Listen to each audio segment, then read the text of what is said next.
Exposing the New World Order, you're listening to the Hagmann Hagmann Report on the Global Star Radio Network. Stand by. Doug and Joe will be back shortly.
Putting truth into action, you're listening to the Hagmann Hagmann Report, streaming live on the Global Star Radio Network.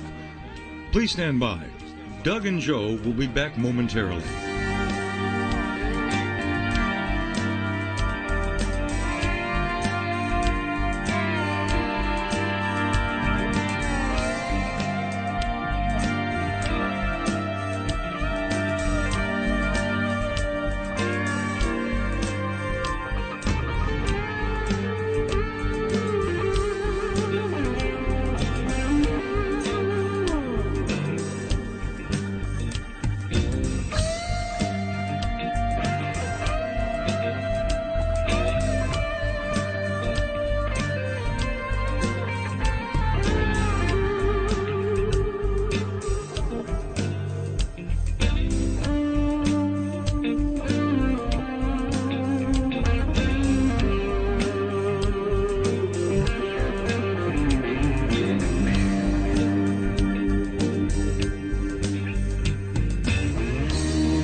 Reporting on events as they unfold at the end of the age. You're listening to the Hagmann Hagmann Report, streaming live from the Global Star Radio Network. Please stand by. Doug and Joe will be right back.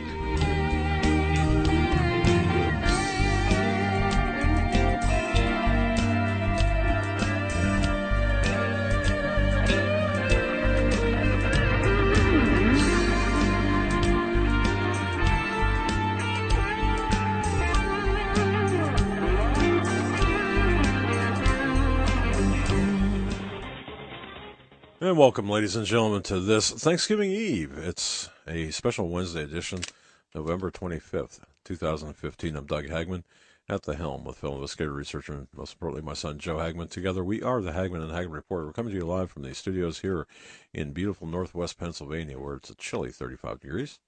Wind out of the south. No, I'm just kidding. It was beautiful today. Yeah, no, the sun's shining and everything is good. But I just want to wish everyone listening those people in America listening in the United States, wish you a very happy Thanksgiving. And to our friends in Canada, enjoy the slow day. I'm working on a couple of articles. Hopefully it'll be published tomorrow about really the road to World War III. And hopefully, folks, you caught our pre-show overdrive on YouTube. Kind of greases the skids and loops things up for what's taking place tonight. Folks, our home base on the internet is hagmanandhagmann.com. There you can find links to all of our archive shows at Global Star, at YouTube, at BTR, various other venues, and SoundCloud and such. iTunes, Podkickers, yeah, everything. And we're also starting up, and this is a slow process, so bear with us, hagmannreport.com, which is going to take the place, or has taken the place, of HomelandSecurityUS.com. I just want to welcome everyone to tonight's program. Nathan Leal was scheduled to be on tonight, folks, in case you missed our pre-show broadcast. He's ill. Joe? Yeah, keep Nathan in your prayers. He's battling, apparently he had a cold and flu that went through the family and got everybody sick, but they're all better, and he's now the one who is battling the ailments. So keep him in your prayers, because it's no fun to be sick, especially when you have radio shows to do, but especially over holiday.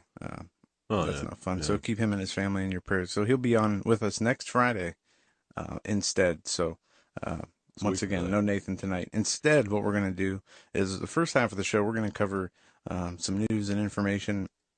And then the second half, we're going to open up the phone lines. And we haven't done this in a while. We want to hear from you guys out there. Yeah. We're going to take the second half of the show and take listener calls. And any comments, questions, concerns, you just let us know. And we'll give the phone number out once we open the phone lines. And again, that'll be at the bottom of the second hour, 8:30. And that's when we're going to open the phone lines. It's not a BTR phone number. It's a Global Star Radio Network phone number. And we'll give that phone number out at the appropriate time. And, I just, before we open the show with news, our founding fathers, look, I get the fact that many of them were deists, and many of our founding fathers were members of secret societies. I understand all that. And folks, I know you do too. But the founders' proclamation and prayer from the first National Day of Thanksgiving in America, now, that was set for December 18th, 1777. It was declared by the Continental Congress on November 1st, 1777. And it was read from the congressional corridors to the American dining tables across the country. Now, here is that address. It's a short address, but I think it's pretty poignant in terms of what it says. And notice the references to God. I'll make the commentary after this. Forasmuch as it is the indispensable duty of all men to adore the superintending providence of Almighty God, to acknowledge with gratitude their obligation to Him for benefits received, and to implore such further blessings as they stand in need of, and it having pleased Him in His abundant mercy, not only to continue to us the innumerable bounties of His common providence, but also to smile upon us in the persecution of a just and necessary war. Of course, that's referencing the Revolutionary War, for the defense and establishment of our unalienable rights and liberties, particularly in that He hath been pleased in so great a measure to prosper the means used for the support of our troops, and to crown our arms with most signal success. It is therefore recommended to the legislative or executive powers of these United States to set apart Thursday, the 18th day of December next, for solemn thanksgiving and praise, that with one heart and one voice the good people may express the uh, may express the grateful feelings of their hearts and consecrate themselves to the service of their divine benefactor. And that together with their sincere acknowledgments and offerings, they may join the penitent confession of their manifold sins, whereby they have forfeited every favor, in their humble and earnest supplication that it may please God, through the merits of Jesus Christ, mercifully to forgive and blot them out of remembrance, that it may please him graciously to afford his blessing on the governments of these states respectively, and prosper the public council of the whole, to inspire our commanders both by land and sea, and all under them, with that wisdom and fortitude which may render them fit instruments under the providence of Almighty God to secure for these United States the greatest of all human blessings, independence and peace, that it may please him to prosper the trade and manufactures of the people and the labor of the husbandman, that our land may yet yield its increase, to take schools and seminaries of education, so necessary for cultivating the principles of true liberty, virtue, and piety, under his nurturing hand to prosper the means of religion for the promotion and enlargement of that kingdom which consists in righteousness, peace, joy in the Holy Ghost. You think in 1777 there was Thanksgiving for Almighty God and Jesus Christ in this country? Unlike what Barack Hussein Obama, Barry Soetoro, the renegade in chief, calls this, we're not a Christian nation. Well, maybe somebody ought to give him that particular address, although he might find it difficult to read that or to acknowledge that, because at the name of Jesus Christ as our Lord and Savior, I'm sure he would, well, you know. Well, folks. he did issue a statement today. Go about your Thanksgiving business, everyone. That was the gist of Obama's surprise announcement to the American people on Wednesday, which came after a meeting about U.S. security in the wake of the Paris attacks. Americans are asking each other whether it is safe here, whether it is safe to fly or gather, Obama said in a brief statement from the White House Roosevelt Room. And I know that families have discussed their fears about the threat of terrorism around the dinner table, and many for the first time since September 11th, and it is understandable that people worry if something similar could happen here. The president said the latest intelligence suggests there is no specific credible threat against the U.S. If there is one, he said, we will let you know. As we are going into Thanksgiving weekend, I want the American people to know that we are taking every possible step to keep our homeland safe. The speech was added to the president's itinerary just over an hour before the president stepped up to the lectern, flanked by Homeland Security Secretary Jen Johnson, FBI Director James Comey, and Attorney General Loretta Lynch. After the Paris attacks, which claimed 130 lives, major U.S. cities like New York, Washington, L.A. beefed up security measures as a precaution. The State Department issued a worldwide alert on Monday for Americans traveling abroad, the third such caution in as many years. The alert did not advise against outright travel, only urging Americans to follow ongoing events and exercise vigilance when in public places or using transportation. The department said that current information suggests the Islamic State, Al-Qaeda, and Boko Haram and other terrorist organizations continue to plan an attack in multiple regions, even though there's no specific threat.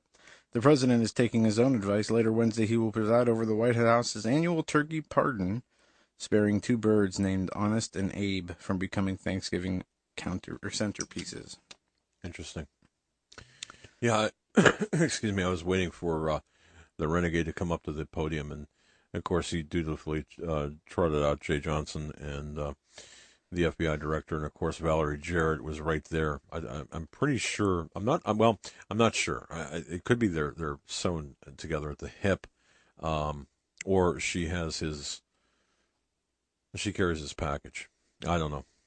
Anyway, This from WorldNet Daily, Leo Holman. This is an important topic because right now, this is affecting all of us right now, folks. The United States issued 680,000 green cards to migrants from Muslim-majority countries in the 5-year period encompassing 2009 to 2013. That's 5 years, including those in the years, bookended years. Now, many people are calling this an Islamic invasion. This occurred on the Renegade's watch with plans for 10,000 Syrian Muslims grabbing much of the headlines. Now, the actual number is much higher. Much higher.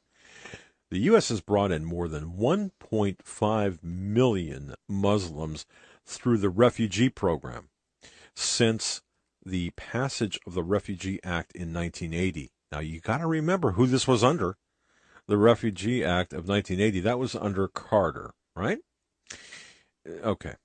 They have been coming from Islamic states with active jihadist movements. And where these people are coming from? Somalia, Bangladesh, Burma, Iraq, Iran, Afghanistan, Bosnia, a huge Bosnian population, Muslim population. You know, as private investigators, we worked a lot of cases in Western New York that dealt with Bosnian people. Remember that? Yeah. Oh, well, believe me, in central or upstate New York and Syracuse, Rochester, it was like a ridiculous amount. Yeah, yeah. Every time you turn around, we'd be, looking at a Bosnian settlement, if you will. But just to put this in perspective, okay. The 5-year tally, 680,000 in context, surpasses the total population of Washington, D.C., which is 666,000. You spoke of this in the pre-show broadcast. Right? Coming more immigrants from Muslim nations than population of D.C., 680,000, due to President Obama's open-door immigration policy, set to accept more immigrants from Muslim nations over the next 5 years than the entire population of D.C., according to federal documents. Yep. Now, here's... Jeff Sessions released some data. Now, he serves on 4 Senate committees, the Armed Services, the Budget Committee, the Environment and Public Works, the Judiciary, where he's chairman of the Subcommittee on Immigration and National Interest. This is Jeff Sessions, yeah. Before you go too far, I wanted to give something I saw, I don't know, about a month ago. You read the Declaration, the Thanksgiving Declaration, and we talked about the signers of the Declaration of Independence. Well, there were 56 men who signed the Declaration of Independence, and I don't know if many people knew what their futures were after signing those documents. Yeah, they ended up, a majority of them broke, dead. 5 of them were captured by British as traitors and tortured to death. 12 had their homes ransacked and burned. 2 lost their sons serving in the Revolution Army. 2 had their sons captured. 9 of the 56 fought and died from their wounds of the Revolutionary War. They signed and pledged their lives, fortunes, and their sacred honor. 24 were lawyers and jurists, 11 were merchants, 9 were farmers, large plantation owners, men of means, well-educated. They signed the Declaration of Independence knowing full well what the penalty would be. That'd be death if they were captured. And that's just a few of the facts of some of the signers. Few went on to live their full lives unhindered. Well, you hear about Ben Franklin, joining the Hellfire Club and such, but yeah, I mean, folks, you understand. It's an unpopular position to be in. Yeah, I mean, I just don't know how many people knew that so many paid with their actual life liberty and their property, family, and happiness. Well, I want to get back just briefly here to what Sessions had said and the data Sessions brought forth. Among the people right now and during that time period that I referenced receiving green cards are foreign nationals admitted to the United States as refugees, obviously. This is under the cover of refugees. These are Trojan horses. Within 1 year, according to the green card system, they must apply for lawful permanent resident status, also under the refugee system. They've got to apply for a green card within 1 year, and then they're placed on a fast track to full citizenship, and it's obtainable within 5 years, supposedly. Now, the refugees, they're handpicked by guess who? By the states? By the government? By who? No, the United Nations, for resettlement in more than 180 U.S. cities and towns. Now, this is not, World on the Daily doesn't get into this, but if you look at the role of the United Nations in this activity, you've got to understand what's taking place here. We talk about the United Nations and we're subservient to a larger globalist agenda. Well, there you've got it. Did you see that green card? Yeah, I've got it right here. I've got it. Actually, I've got that on right here. Because those are important numbers. Yeah. The 680,000 number that I quoted is not an estimate of total migration, as it doesn't include the temporary migrants, nor is it an estimate population change. It doesn't include the births, deaths, and so on. Right. I mean, these are just so many. These are people coming from the war-torn Middle East, not including the southern border, not including the 100,000 more that are already here. See, and here's the problem. Now, and again, I'm referencing here the numbers and some of the text from Leo Holman from the World Net Daily, but I'm not. I'm adding to this because, look, folks, when you look at this immigration, when you hear the word immigration, you should think alien invasion, obviously, but also think about this: there is no official tally of Muslim population in America because the census does not track a religious affiliation. Now, when you look at the refugee program, all right, we have Syrian refugees right now in the United States. Now, this is just Syria. 2,098 Muslims and 53 Christians. Now, you tell me, if they don't track by religious affiliation, are you telling me there's no religious test associated with the refugee program as it stands?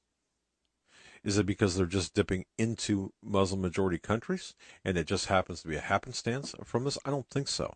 I think if you look at this, and again, this is not WND or the author here, this is me speaking now.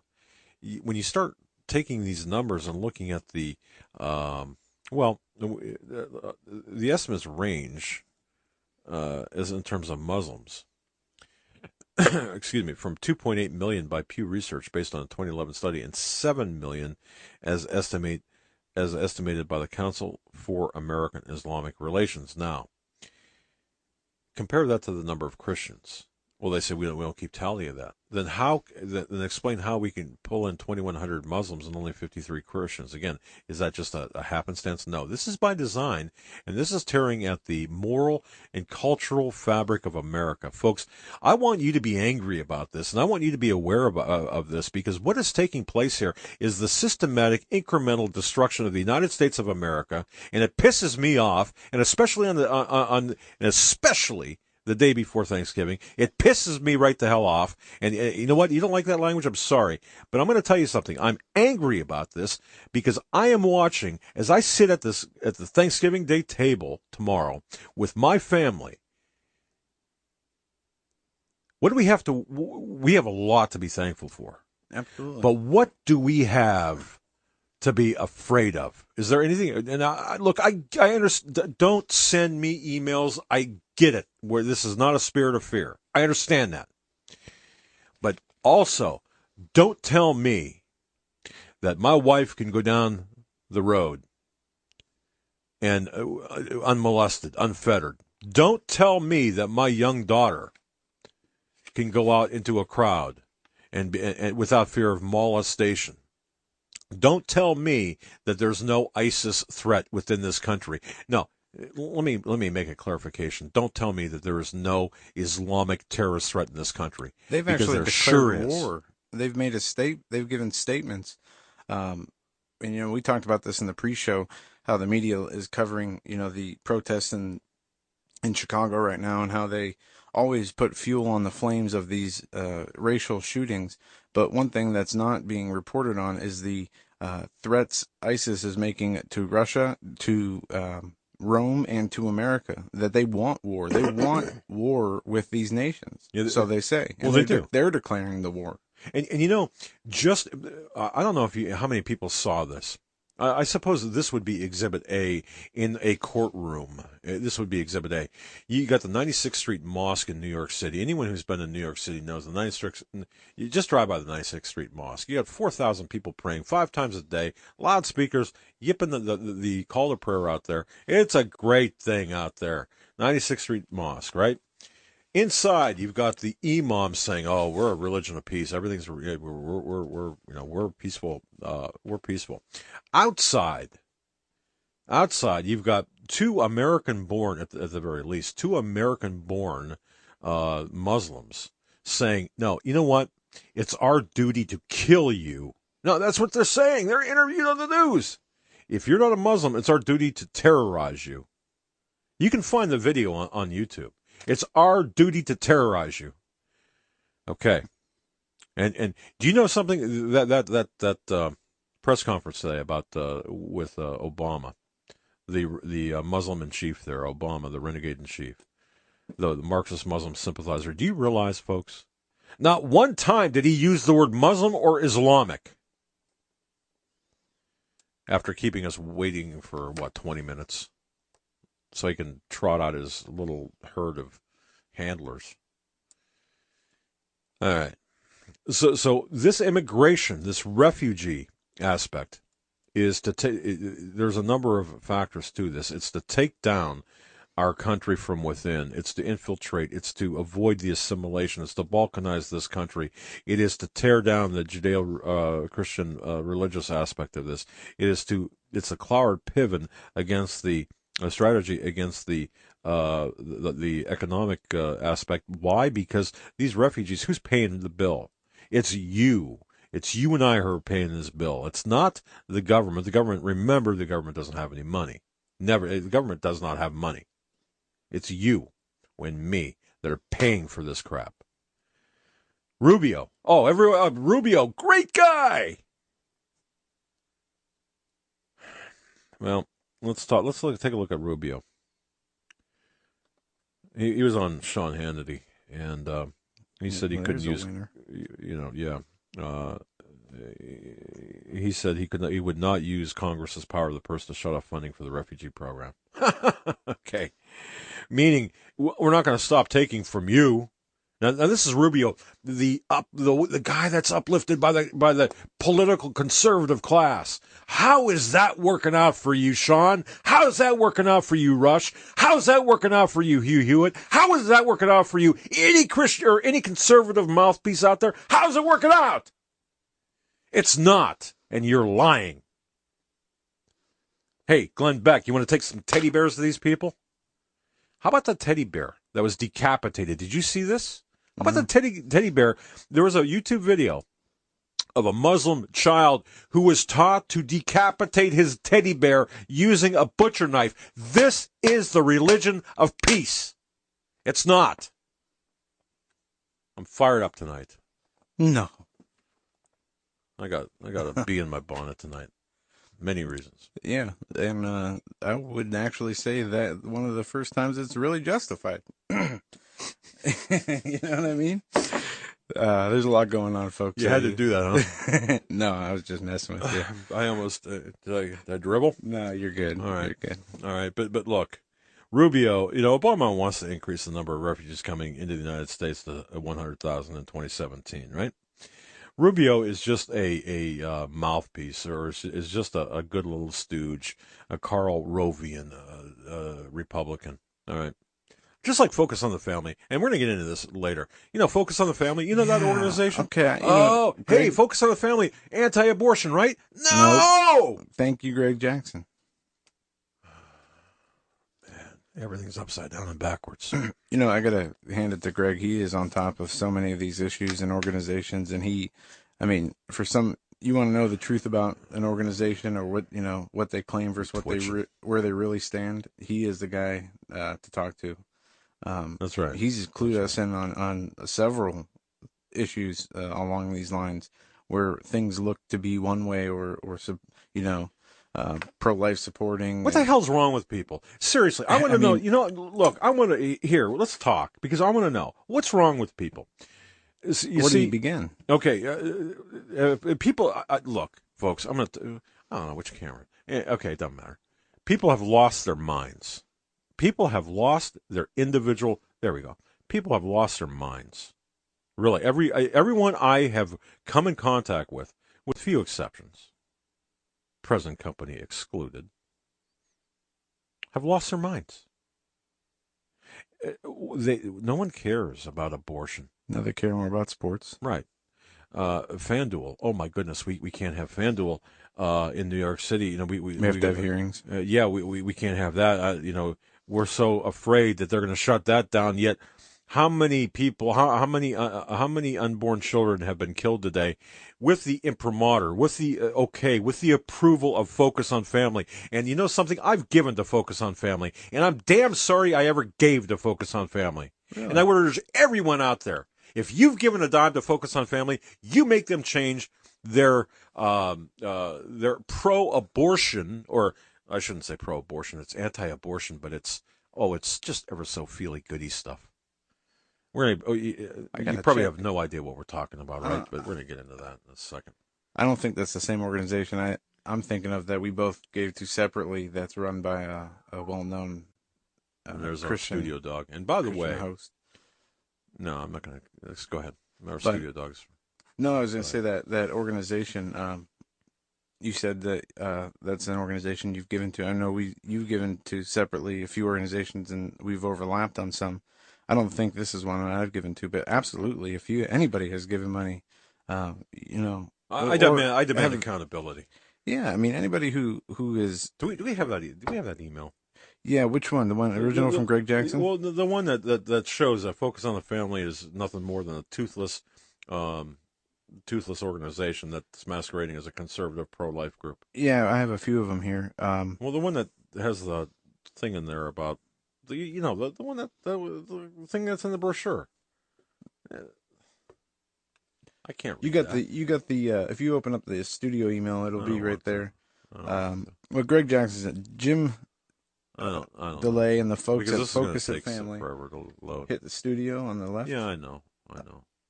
Up, right down. Down. You're there. All right. There you go. Now you got the studio email up. Jim DeLay and the folks at Family, folks at Focus on the Family, which brings in $100 million yearly, not only did zero to pass personhood, which would have ended all the abortion on demand here in their home state of Colorado, where 1 out of 3 voters supported it. But now we find out that Focus on the Family also supports chemical abortion pills and even has issued a how-to guide for young women who take the pills, which kill the tiny babies inside of them.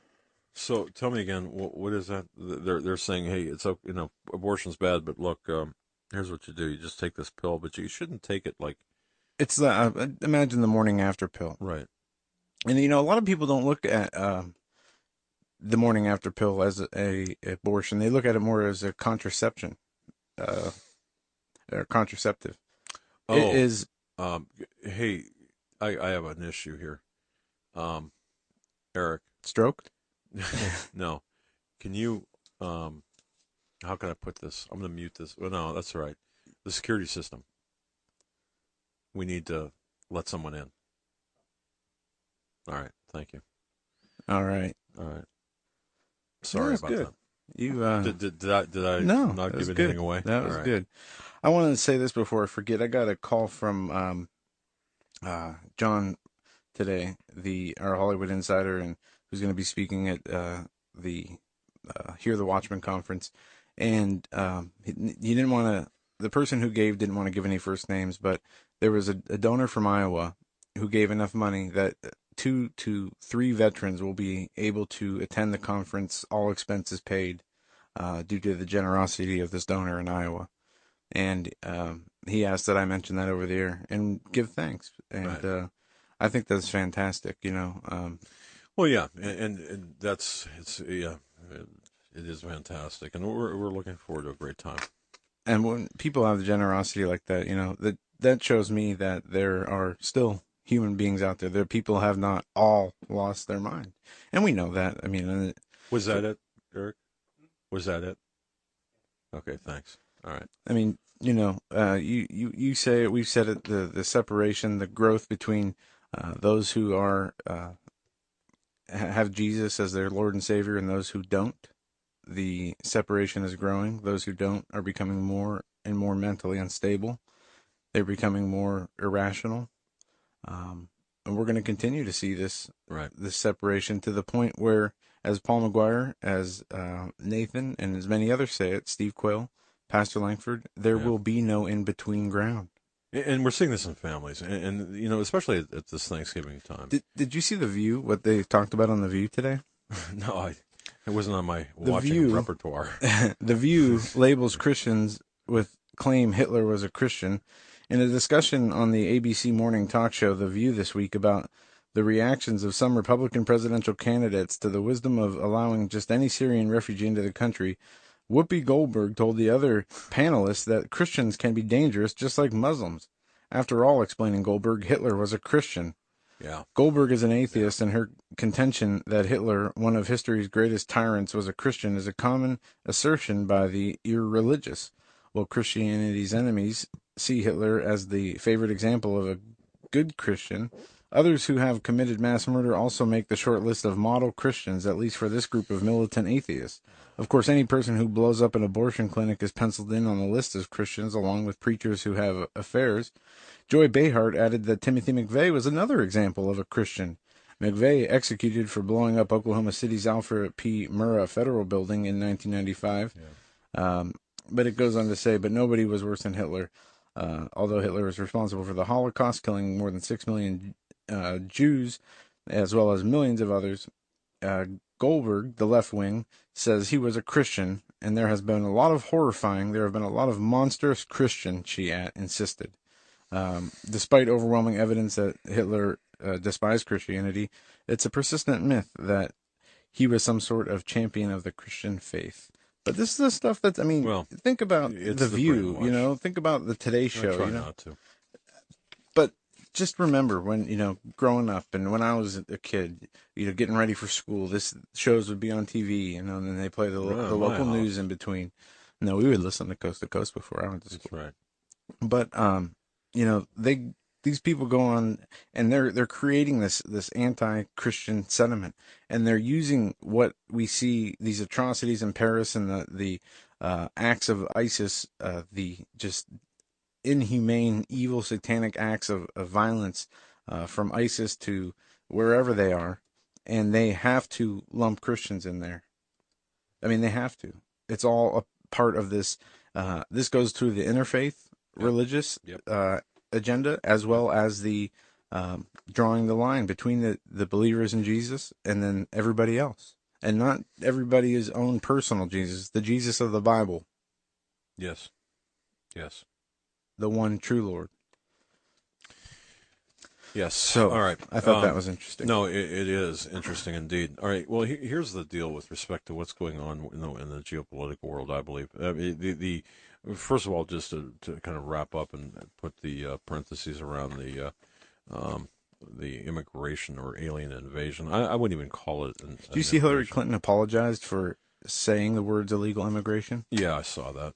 That's ridiculous. She doesn't apologize for Benghazi. She doesn't apologize for the Arab Spring. She doesn't apologize for lying or any of the other scandals, but for using a actual term.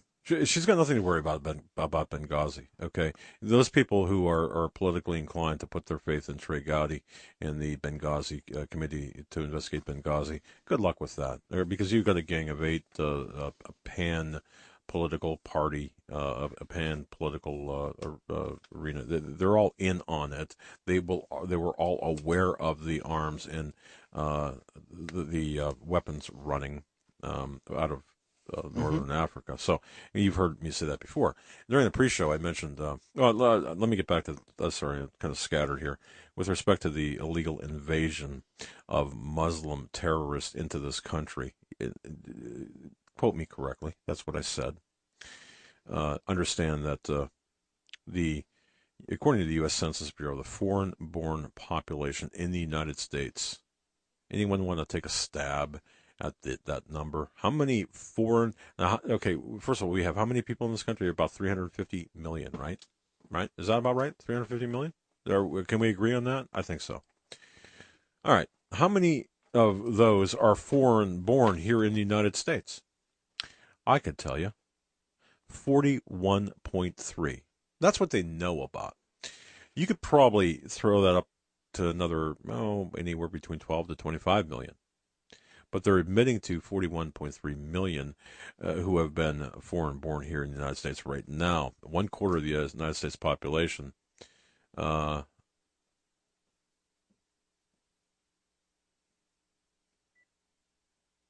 Just handed a note. We gotta get one of those that music, dee dee dee. That one of the, just handed a note. I don't even know what to do. I don't even know what to do with that. So go ahead and take it off the counter there, off the table, because people can read it and then know our secrets. You like the informality of the program tonight? What do you think? You like it? All right. You could tell what kind of a day it was, right?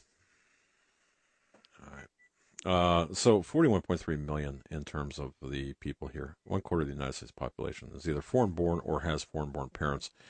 The Census Bureau projects the percentage of population born outside of the country will soon pass the highest percentage ever recorded. It's going to continue rising to new all-time records never before witnessed. Now, without such changes, the Census Bureau projects that for each coming year, the total of immigrants in the U.S. will increase. So we can see that. The polling data shows that 83% of the public, and this is across party lines, opposes this growth. Yet it's the people that are in power and those behind the people in power who are doing this by nearly a 10-to-1 margin. Americans of all backgrounds are united in their shared belief that that companies with positions to fill should raise wages instead of bringing in new lower wage labor from abroad. Indeed. Green card totals for that 5-year period I referenced earlier, 2009 to 2013, you got 83,000 from Pakistan. Oh joy. 83,000 from Iraq, 75,000 from Bangladesh, 73,000 from Iran, 45,000 from Egypt, 31,000 from Somalia. It certainly doesn't look like that Western European influence initially with our country, right? And this started back in Johnson, during the Johnson era with the 1965 super immigration. So you got to look at this not just from the 2009 to 2013 period. I get that. But what people fail to understand is the floodgates were open, and I think this is extremely important to realize the floodgates were open back in 1965 with this open immigration from countries other than Western Europe. So this, to me, is really what it's all about. If you start looking at the bigger picture, the broader scope of things, you're going to see where we, as American citizens, are going to be the minority. And do me a favor, just watch. How many people out there watched, remember, like the Dragnets from 1960 or the late 50s?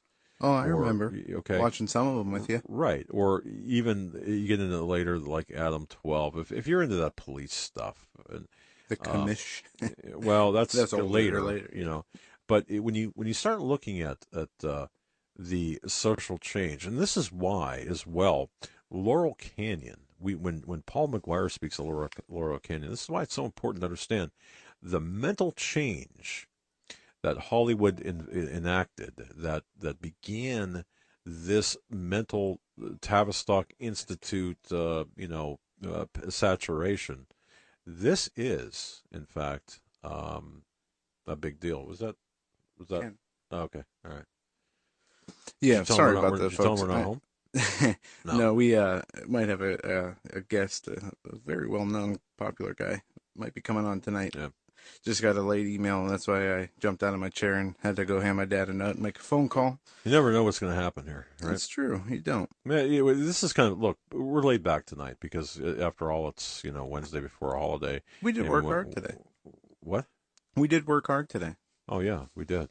We worked overtime in some cases, if you can believe that. But all of this together is when you look, and I showed this during the pre-show overdrive program here. This book, which really I'm trying to keep together. Camera one. Yeah, thanks. This is Communism and the New Left. This is published back in 1970. And the reason I like this book, the sticker price on this book is $2.95. All right. The reason I like this book is it talks about the riots of the 60s. It talks about the immigration. It talks about a lot of things. But the very people, the very framework, the very ideology that was present in the 1960s that this book addresses are in power today. So the Cloward-Piven strategy that was popular back in the 60s is back into play today by overloading the system via the refugees and immigrants, and also overloading the system by causing, for example, what we see in Chicago and other areas, riots, engagement with police, with the all of this is designed to overwhelm the fabric and culture of America. And Obama knows this, and so do the lawmakers know this, but they get to go home outside of Washington, D.C., and just sit back and watch this unfold. This is not by accident. This is not something that is spontaneous. This is all planned. The timing of the videos, for example, that shooting of the officer, or the officer shooting, he was wrong. Okay, and it doesn't matter if the victim's black or white, or it doesn't matter. It's a human being, but they're using this to exploit the racial divide in this country, which is right out of the Cloward-Piven, which is a strategy, which is right out of the 1960s, and it's the very people who were marching in the streets back in the 60s who are in the halls of power today. I guess this is why this is so valuable. And anytime you get a chance to grab material like this that documents what happened, and these are getting, books like this are becoming harder, more difficult to get. You will find that history, because history is being revised, and but you'll find out what the big deal is. All right, getting back to the domestic threat here, Matt Drudge sent out a tweet. I don't think I talked about this yet. Matt Drudge sent a tweet at 10:06 yesterday morning, saying a shocking truth is unfolding. America has been arming ISIS. Wow, gee, huh? We are. This is cutting edge information, right? By Matt Drudge.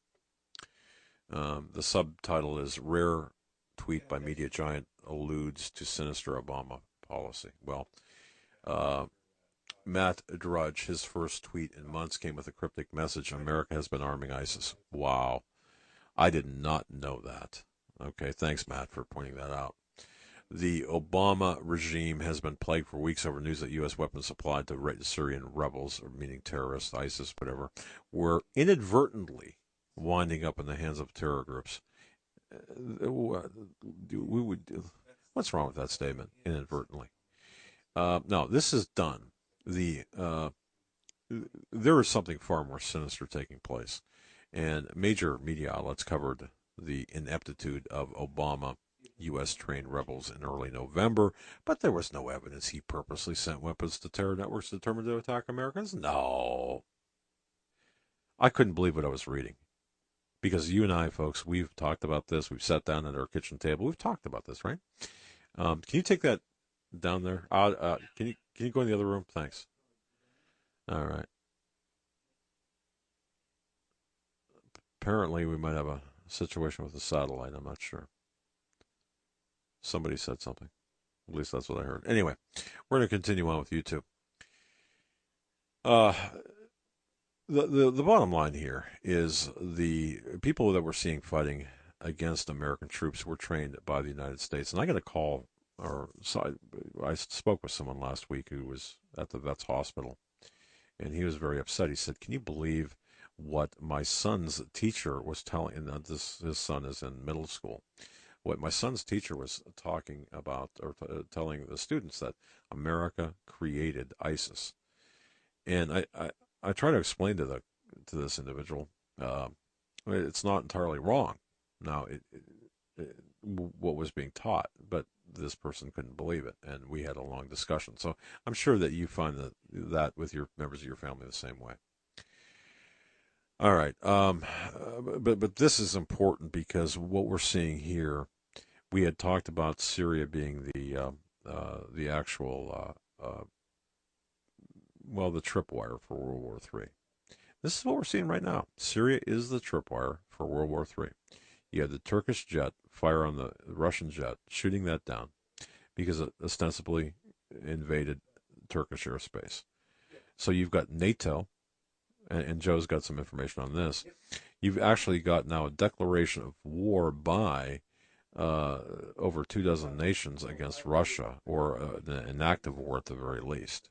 So consider what's going on and take it back through the context of the Arab Spring and what happened in Libya.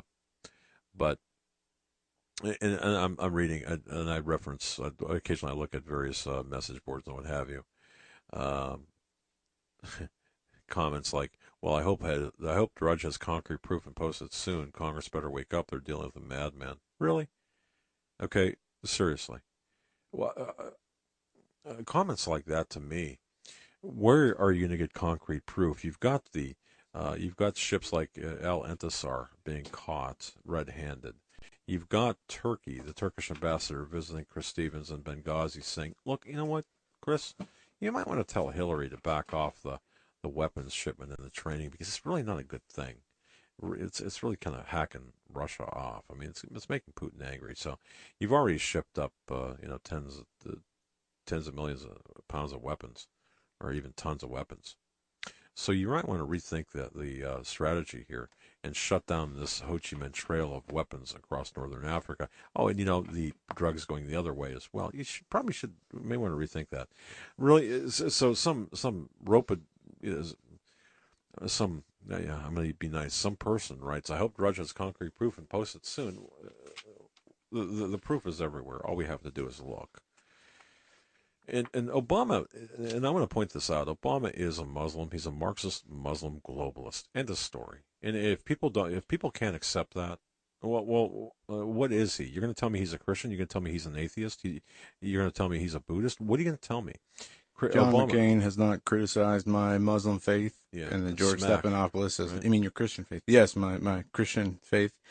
Also on WorldNet Daily, was it Jerome Corsi who did the piece on the ring that Obama wears? The Jerome Corsi, inscription, "There is no God but Allah." Right, and because I really had a problem with that, and at the last conference we were at, what city was that? Orlando, or was it in Orlando? Yeah, when we talked to Jerome Corsi, I'd asked him. I said, Dr. Corsi, now are you sure about his ring?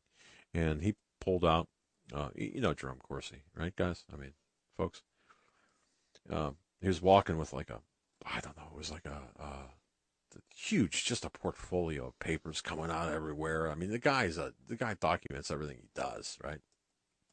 So he said, yeah, he's going through his stuff, pulls out, yeah, here it is, right here. And he went through and he had a timeline with respect to the ring that Obama wears, which has an Arabic inscription in there referencing Allah. Because I had a problem believing that. It looked like a decorative ornamentation kind of thing. I didn't really think that was an Allah praising ring, but it is. But again, we've got this blind allegiance to this Marxist Muslim dictator tyrant, and I'm running out of adjectives, but all right. Well, goodness, we're almost up against the break, which is good, because I need to update you on a number of things. Thanks. Yeah, you were like, you notice he was gone out of the picture. He was over there like running around doing stuff. We had people coming in. We had people going out. We had last flags night going up. We had Global Star had issues, and they had those issues fixed. Well, after we went on the air, something happened. Gee whiz. Really? And on top of that, John B. Wells wanted to come on. Okay, so but we can't bring him on because Global Star is having some issues. All right, let's talk. They're trying to fix them. All right. I told Todd if he needs anything from us to give us a call, and he'll let us know. So we're not on satellite, right? Right now? Not right now, from what I understand. No, and a few people say that they get no audio from satellite. Okay. At the moment. Now, This could be something just simple. Do you think it's us? I don't know. What do you think, guys? I feel bad for Todd. He's over there working his butt off. We know how that is. We believe me, we know how that is. And people say, well, you're just a slipshod operation because You're just such a slipshod operation. It doesn't. It's not rocket science. It follows us around, huh? Yeah. But anyway, if the satellite is fixed, John B. Wells will be joining us. And we can still take J.B. listener Wells. calls. Yeah, but if John's not, a great guy. we're just going to be on for the show. Well, then you're going to have you guys are stuck with us, right? You can submit questions via email, ladies. Or on Look, I'm talking to ladies here. I know the family ladies. Family ladies. I know you're out there in the kitchen right now listening to this. Your computer's like right in the other room, and you're out there doing your stuff. You're wiping down the counter. You're putting dishes. We're there with you. God bless you. Thank you for listening. Guys, hey, I'm talking to you now. Guys, help her. Help her. Absolutely. Got to help your wife in the kitchen. And yeah. So, I look, folks, I want to say, I mean, can we talk? Can we let our hair down? Absolutely. All right. I just want to say, my wife had, boy, she's gonna kill me when I get home. She's just gonna. I got a guest room, I sleep in the guest room. Why? Because I like sometimes at night when she's sleeping, I don't like to bother her. So, lady, I'll put lady in the truck and we'll go home. And yeah, she had. It was last week. She had surgery and she's having some issues right now. Just keep her in her prayers. But it's just like. Wow, so much going on. But you know what? I happened this morning. There's two things that happened. It was totally unrelated. I had to run an errand. We have a cancer center in Erie, in town, in the city, or in the suburb of where we live. And I drove through the parking lot to turn around, and as I was doing so, I was watching. And here it is, the day before Thanksgiving. I was running errands, and I looked over toward the door, and I saw this big wheelchair, and inside this big wheelchair was this tiny, tiny child in this big wheelchair, being pushed into the cancer center. And I thought to myself, there's a lot of bad things going on, but that's hit your knees and thank God that's not you. Yeah. And the other thing is, and this is really strange too. It was the other day. I got a phone call. It was early in the morning, and it was a wrong number. It was for the cancer center, but the person on the other end of the phone didn't hear me answer the phone, or didn't think, I don't know, but was explaining what was going on with her cancer. And I was trying to stop her, saying, "Wait, hold, don't tell me, because you're just got the wrong number." And this is a true story. Anyway, makes you think, right? So you want something to be thankful for, even though you've got a ton of problems. Wow, there's so much to be thankful for. There's so much can always be worse. That's right. So. And are there out there without families? There are people there without homes. There are people there without cars, without anything, completely indigent. And our hearts go out to you, and our prayers are with you. And I couldn't imagine. It must take a very strong person to be able to not only live through that, but survive that and come across the other side and keep your faith. And that's one of the blessings in the Bible and the stories in the Bible, like Job and Daniel and so many others, is that they are examples to us. That's right. 4 times like this. And we're up against a break. Yeah, so. I just want to say, remember, guys, I said go help your wives in the kitchen. Hold some that said thought. no. No, maybe you better ask first. Yeah, some All said right. keep my man out of the kitchen. Folks, you're listening to the Hagmann Hagmann Report on this Wednesday, November 25th, 2015. We're going to be back after this short break. Stay with us. Days in the belly of the beast, Daniel Holdings wrote about the God particle before CERN actually discovered the God particle.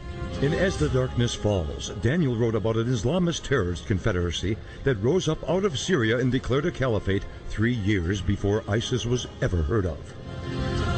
In his newest novel, Between the Veil, Daniel talks about a beings can walk. He says that these novels are a warning from the Creator to His creation. Will war come to America? Will the world's economies collapse? Are we looking at increased earthquakes and volcanic activity? Will the United States fall into civil war? You can find all of Daniel's work at his website, danielholdings.com. That's danielholdings.com. All of these things and more are talked about in Daniel's books. To find out what's coming next, go to danielholdings.com.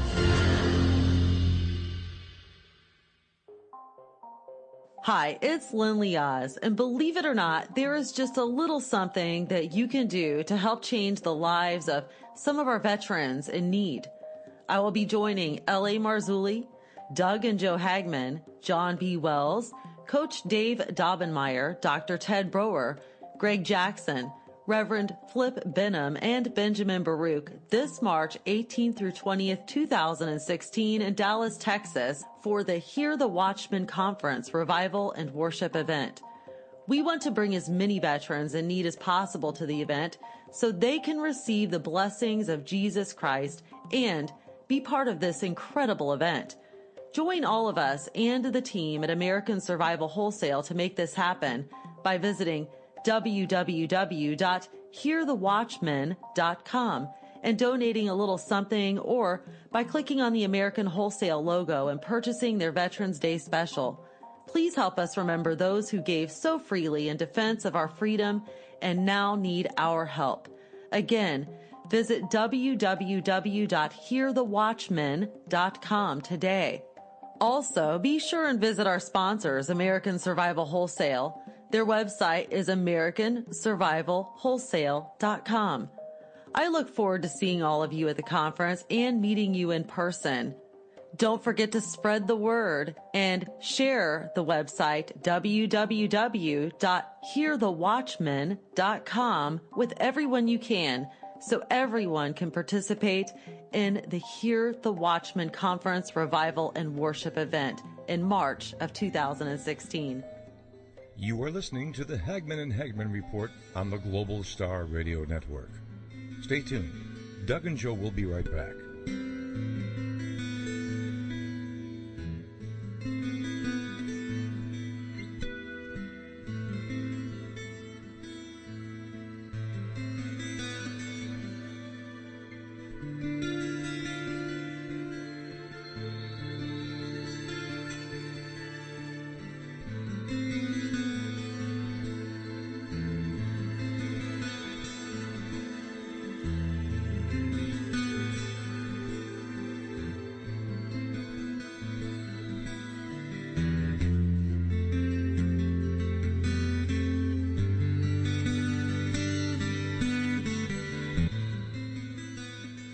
Listening to the Hagmann Hagmann Report on the Global Star Radio Network. Stay tuned. Doug and Joe will return shortly.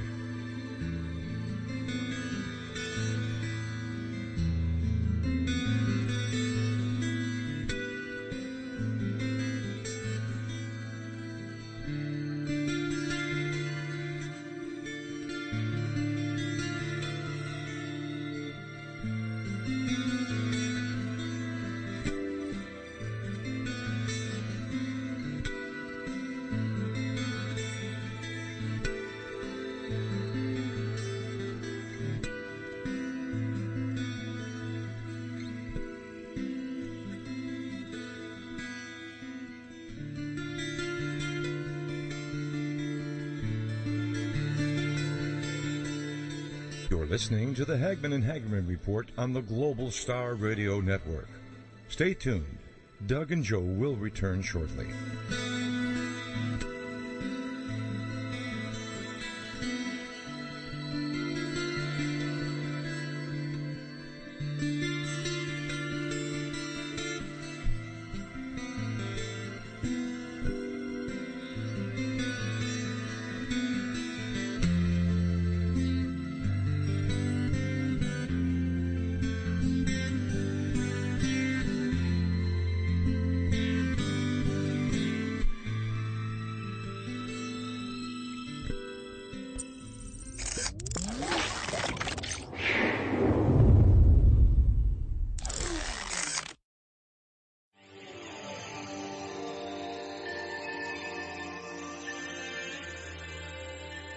And welcome back, ladies and gentlemen, to our second hour of this wild Wednesday on what's supposed to be a laid-back day before the holiday Wednesday. We've been here in the office all day doing a bunch of things and having fun while we're doing it. We're going to get back to our programming in just a second. One thing before I get into this, maybe we, if now, it's my understanding we're back up on satellite, right? Yep, you heard the intro music there.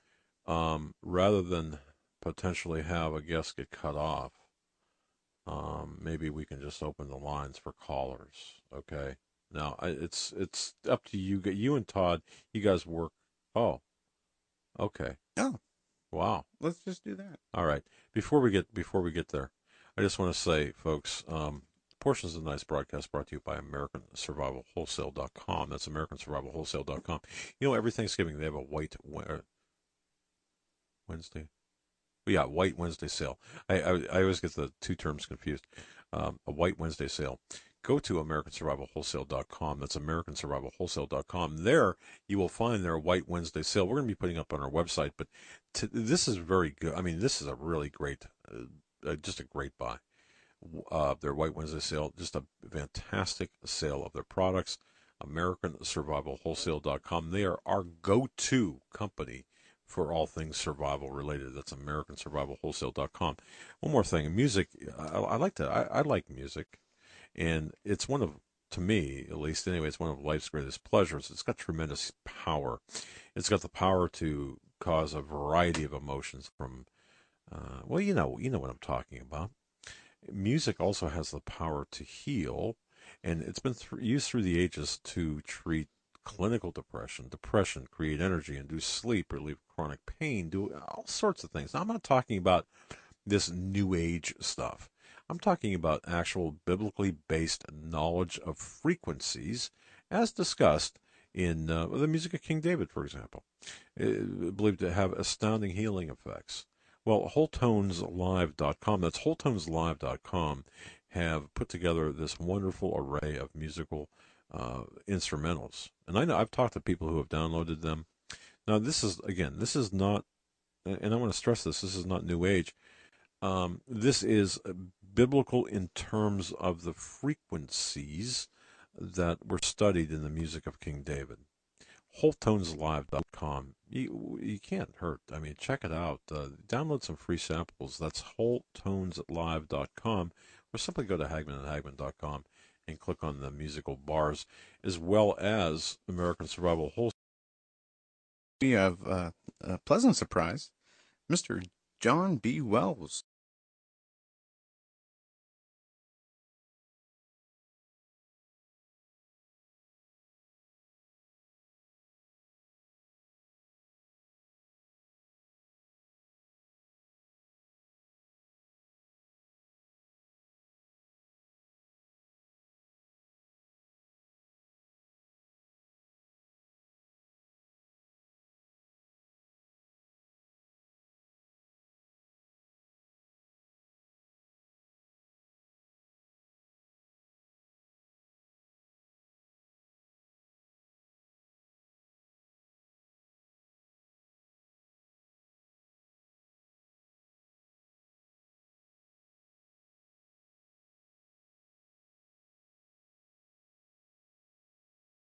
Anything that I had suspected for many years and asked Judith Very Baker directly the question, okay, Judith, I'm just going to ask you questions. They will probably be indiscreet at times, but I'm going to just ask you these questions like a regular guy, not some stilted interviewer. And she said, I would prefer that. I said, okay, here's the first one. You ready? She goes, yeah. I said, Lee Harvey Oswald, CIA, yes or no? And she said, yes. And man, I am telling you, or rather men, I'm telling you, he knew Clay Shaw, David Ferry, Mary Sherman, Judith Very Baker, Mary Sherman, the cancer researcher with the linear particle accelerator down in Louisiana. Lee Harvey Oswald kind of sought Judith out, got a little bit closer to Mary Sherman. I mean, it's just amazing. But I can tell you this. Lee Harvey Oswald was nowhere near a trigger on any kind of a firearm or anything else in any way, shape, or form in regards to John Fitzgerald Kennedy. Lee Harvey Oswald was a patriot who got thrown under the bus. This guy was no knuckle dragger. This guy was a very intelligent, brain and testosterone charged individual who was a Marine. About the worst thing that anybody said about him was he wasn't that good of a shot. But I'll tell you, and Lyndon Johnson's connection, all these speakers came up there. Ed Haslam was absolutely stunning, and Roger Stone was excellent. Judith Baker, and these guys who had actually carried the coffin, and the strange things that happened when they got from Andrews Air Force Base to Bethesda Naval Hospital. It's like, it's open and as far as I'm concerned, this is open and shut. And it takes quite a bit for me to say something like that, but it is undeniable. And, you know, how naive were we back in those days to think that a Marine is going to go to the Soviet Union at the height of the Cold War and then come back? And there wasn't any blowback for that, you know. Well, it's because he was a company man. He was on the inside. I got to tell you, John, it was amazing. I read me and Lee, Judith Very Baker's account, and we interviewed a number of people. The author of Dr. Mary's Monkey, I'm trying to remember his name. We interviewed him, and this is just, I mean, the layers upon layers upon layers of deception. And I've got a galley copy of Me and Lee from Judith Very Baker. What happened, John? What happened there? I mean, in your estimation, what happened in Dealey Plaza? Lyndon Johnson was going to go to jail over the whole Billy Saul Estes deal and all these crooked dealings that he'd been doing and these murders that he had arranged. And through a brilliant guy who I believe graduated the University of Texas at Austin named Mac Wallace. Mac Wallace was one serious cat, and so was LBJ, a completely amoral individual. Our first clue is when we saw photographs of him picking his beagles up by the ears. I saw that, you know, in black and white in the newspaper, back before they were putting color pictures in the paper unless it was something really extraordinary. And it just goes downhill from there. What happened at Dealey Plaza? You know, I may have said this on your program. If I have, stop me so I don't put you through it again. But did I tell you about running out of gas on the Harley and being rescued by another Harley rider who brought me gas? And because it would have been a long shove. It would have been a good 5-mile shove to get to Northwest 19th Street. I was heading west on Interstate 30, the main artery between Fort Worth and Dallas. I lived over there in those days. Couldn't afford to live in Dallas working as a rock and roll disc jockey, and I was not going to have any roommates. Well, anyway, to cut a long story short, I said, listen, man, you really saved me on this one. And I work at the zoo, KZUW-FM downtown, which was a real powerhouse in those days. Tom Owens, the genius programmer there, between, you know, Tommy was named after a gun, and in the case of that station, the gun was me. I didn't realize at the time, but it was, and the rest of the staff was excellent, and it was just a rocking experience. So the zoo was well known. Well, he came over like the next day or the day after, and he didn't really want to see the studio that much, but he did want to go over to Dealey Plaza. So I said, you know, it's right over there, and I've never gone over there. Let's go.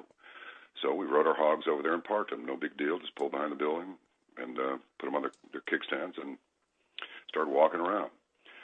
And within like 1 minute, I was thinking to myself things like, now, why do you suppose nobody's ever brought this up? Because they haven't ever brought this up. And what am I talking about? Across the Triple Underpass, which is Commerce, which is the farthest street away from where the president's car was, Main Street's in the middle, and Elm is the street he was on when he was murdered. After all, assassination is just a slightly more fanciful word for cold-blooded contract murder, which is what this was. The balustrade that goes across that bridge, which is a railroad bridge, came back up toward the school book depository, the very same architecture that decorates the top of the bridge, you know, like a staircase. You got your banister there, and then you got the little vertical units that, you know, make it pretty. Well, this was done in concrete across that bridge, and it came up toward the school book depository, and it terminated using the same architecture into a little patio area that was about a 10 by 10 foot space with a little section cut out at one of the corners where you could walk in from behind the building In other words, it wasn't on the street side; it was on the back side. And I'm looking at the floor of this, and I thought, now, why do you suppose somebody would do something like that? On the floor, in the middle of this thing, the concrete floor of this little patio area, it looked like a great place to set up a table and chairs and have a julep or something. There's a 2.5, maybe as big as 3 feet long, because it was big. It was big enough for a big guy to go down. It's a perfectly executed, clearly a city project. And it's an open hole. There's no cover on it. And I thought, somebody could just walk in here. There's nobody to talk to. You can walk around all over the place if you want. There weren't nobody to check in with, no security guards, nothing. It was just a building. And this would have been about 1981, or the first part of no, it was 81, most assuredly. No, because I was gone from the zoo by February of 82, so that takes it out. And I did not meet him as early as 1980. I'm looking at this thing. And then I look up Elm Street, like toward the car that John Kennedy was riding in, let's say, coming toward me. And I thought, this is where the sniper was. And I thought, I wonder how deep this shaft goes. So then I took some wooden matches out of my pocket, always carried in my scooter jacket, just in case the Zippo ran out. And I'd light them and then drop them, just get them to ignite and then drop them real quick so that they'd, I'd get the most travel, get the most light out of them for the most distance. But I couldn't see. It just went into the black. So I started dropping little pebbles that were laying around here and there. I even went over to the grass and got some more, dropping down there. Man, that was a deep shaft. And into the wall were sunk about maybe 2-inch diameter iron U-shaped rungs sunk into the wall of this shaft that was obviously to be used as a ladder. And then I looked out toward Elm Street, and I thought, there's the storm drain that the Dallas motorcycle cop was looking into. He just laid his Harley over into the street and went over there, and he was peeking down in the storm drain. I'm like, that storm drain connects to this shaft, because around there's all kinds of underground drainage stuff. I mean, big stuff too, real big stuff. You don't want to go down there. There's liable to be an entire civilization living there of the hobo variety you probably don't want to meet there. So I thought, wow, this is really strange. So, but what can you do? You're in your 20s, and okay, the JFK assassination is just one of those mysteries, and nobody really buys the official story, and there is an occasional rumbling about it being a less than completely accurate report on what happened, the Warren Commission being a total sham, as I think we all agree. Yep. I mean, John Kennedy fired Allen Dulles, the first director of the CIA. Well, guess who was sitting on the Warren Commission panel? Allen Dulles, I mean, that's right in there. That's the kind of logic that you apply to 24 hours in a day, 24 beers in a case, It's just not going to work. So a few years went by, and it must have been prior to May of 1987, because I saw in the newspaper, in the Dallas Morning News, a very, very small article. It's probably, I don't know, maybe 6 lines and about 3 inches wide, just a little blurb, that Oliver Stone was coming to Dallas to shoot a movie about John Kennedy. Yep. And I thought, and I thought about that shaft. And I thought, I better get over there and take a look at this. Oh, here's something else. Somewhere around 1983, after I'd left the zoo, a producer over at Channel 8 Television, which was right there. It's like 500 yards away. So everybody was running over there with their film cameras. And a fellow named David Caldwell worked over there and put this thing together called the Kennedy tapes, which ran at about 4:00 in the morning. It was ridiculous. I wanted to see it, but it was a little bit of a stretch staying up that late. Well, they let him run it, but they ran it in the middle of the night when nobody was watching. And that's when I saw the Dallas cop lay his motorcycle over and look in that shaft. And I thought, yep, there's the shot, because I'd seen it before. We've all seen it many times.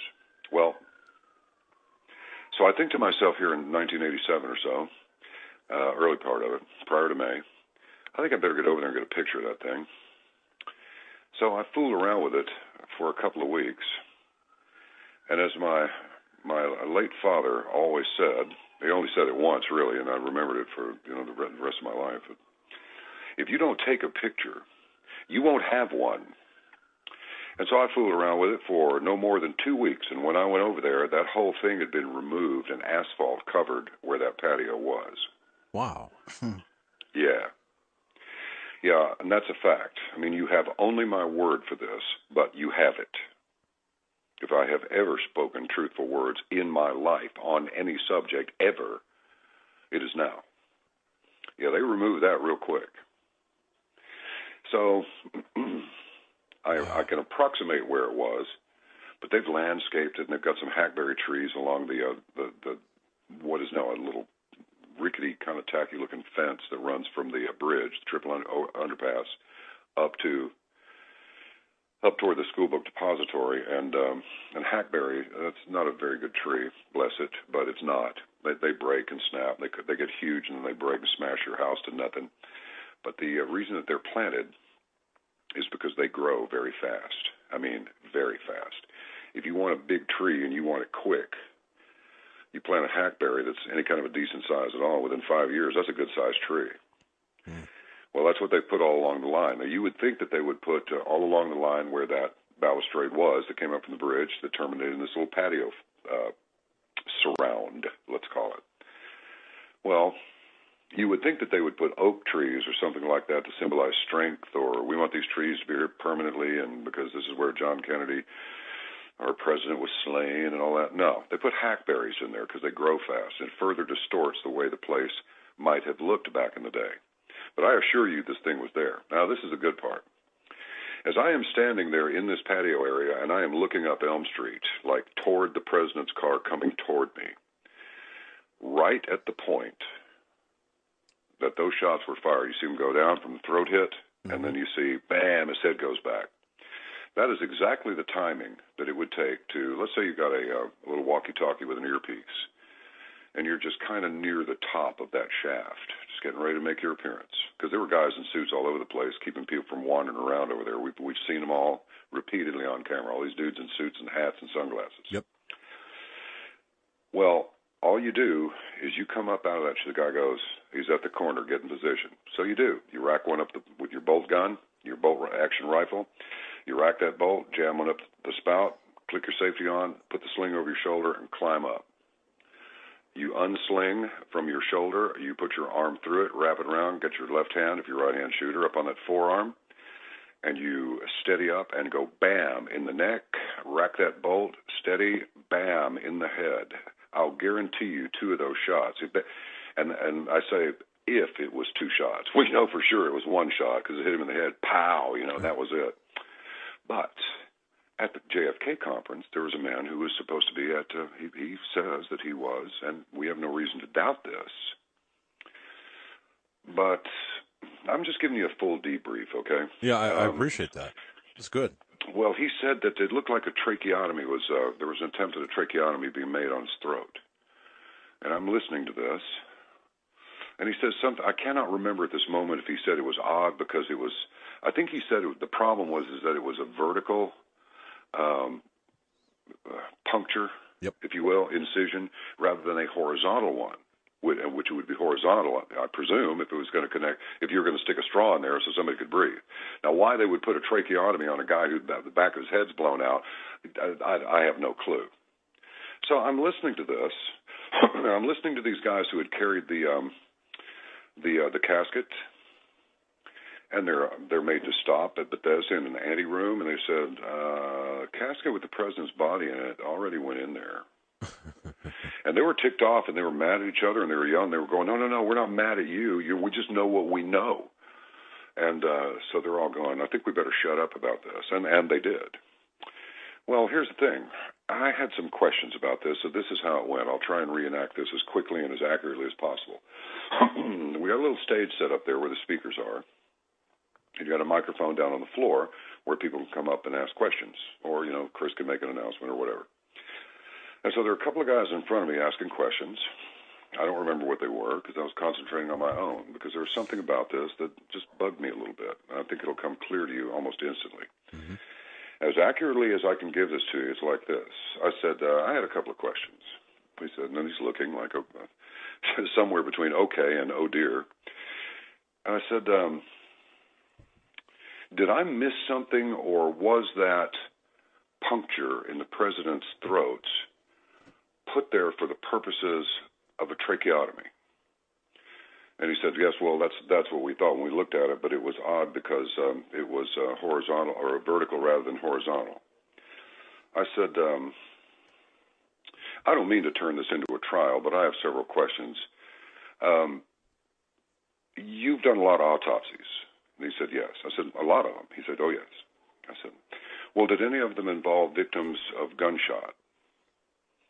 And he said, well, he started going into this story about a guy that had been shot in his truck and this and that, and the story's getting longer, and now a minute's gone by, and as he put his hand in and cradled the back of the guy's head with his hand, and the unspoken part, but the suggestion was he got goo all over his hand when he did that.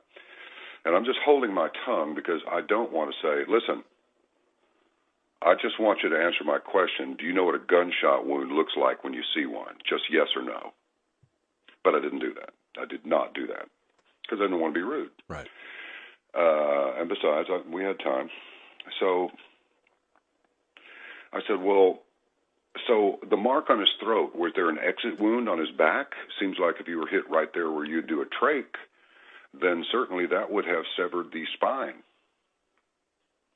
He said, no, there was no exit wound. I said, He said, and I think, I'm not sure, but I seem to have a recollection that, or a rationalization of what he might have said, it'd be closer to it, because it's not an accurate.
Like up in the hairline.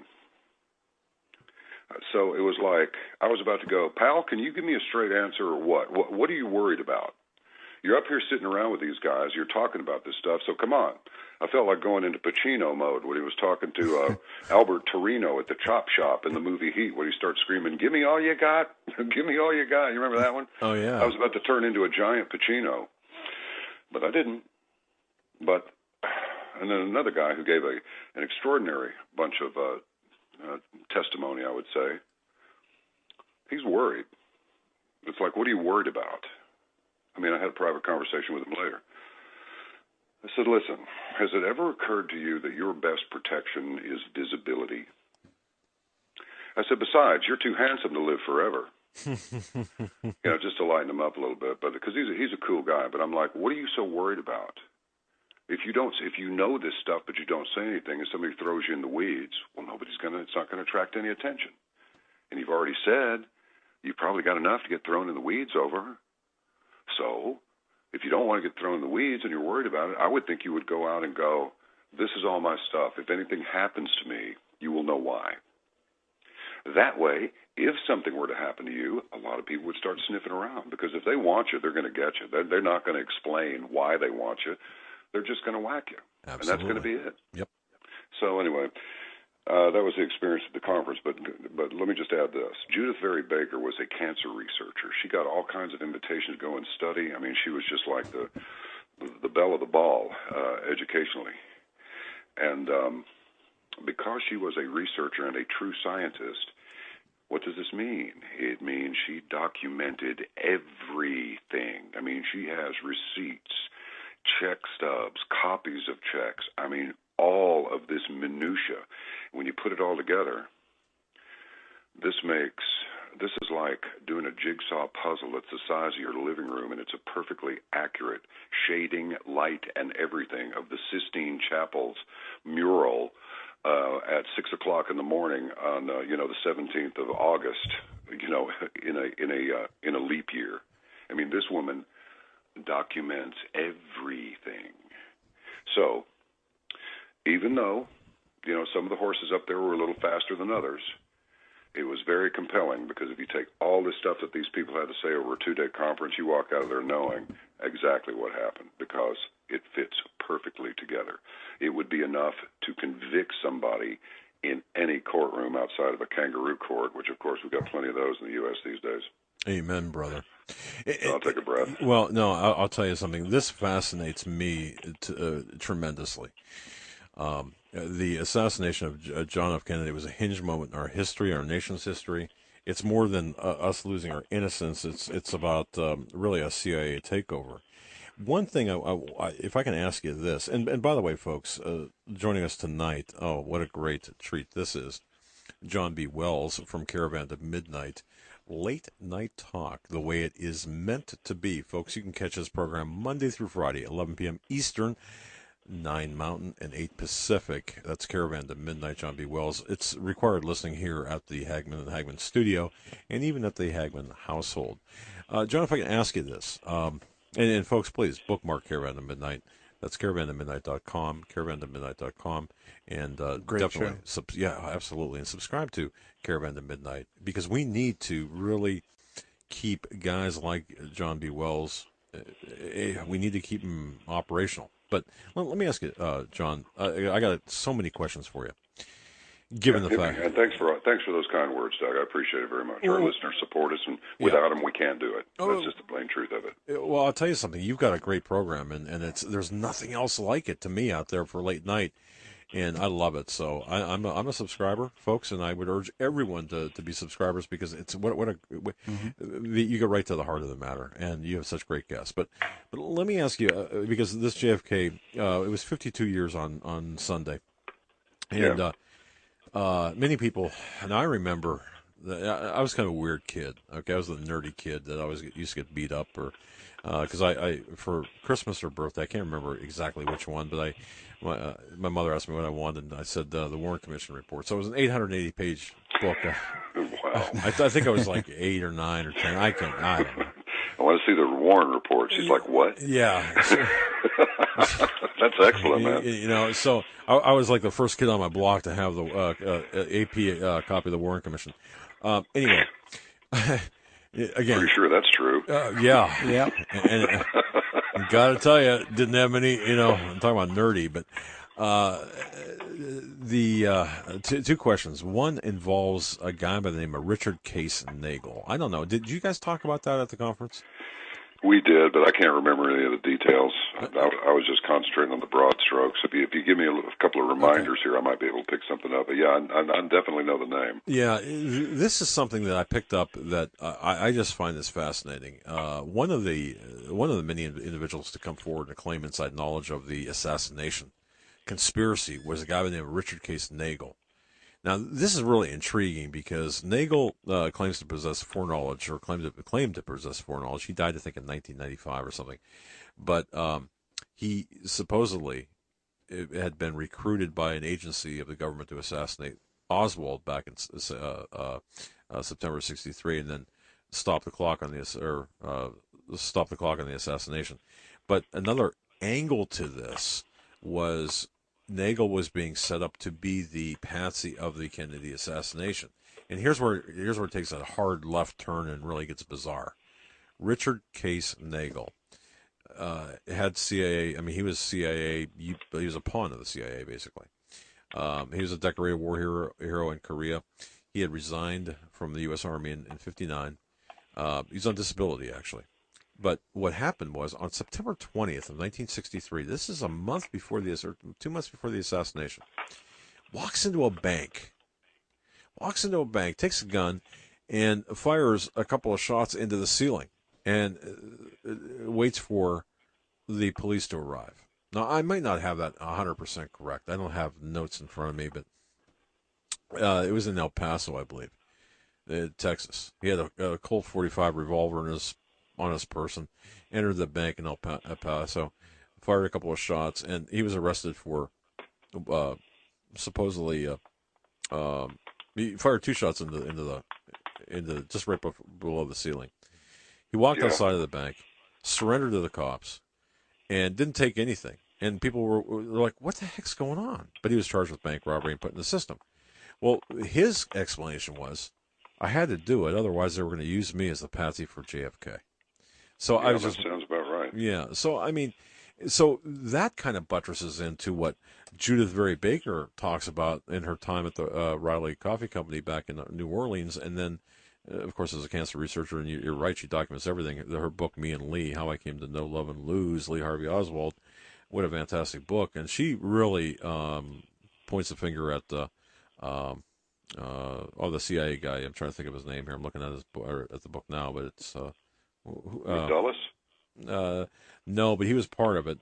But it was oh my goodness, was it Adelson or Adelson or the name escapes me again. I don't have my notes in front of me, but seriously, yeah, the CIA involved tremendously. Would that be Angleton? There it is. Thank you. Yeah, James Jesus Angleton. There you go. Yeah. Yep. Yeah. The other thing about this too, and I was just getting into this here over this past weekend. George Herbert Walker Bush has no idea where he was on the only guy in the world had no idea where he was on November 22nd, 1963. There's a rumor. I didn't hear it myself, so it remains rumor, and I'm just repeating it.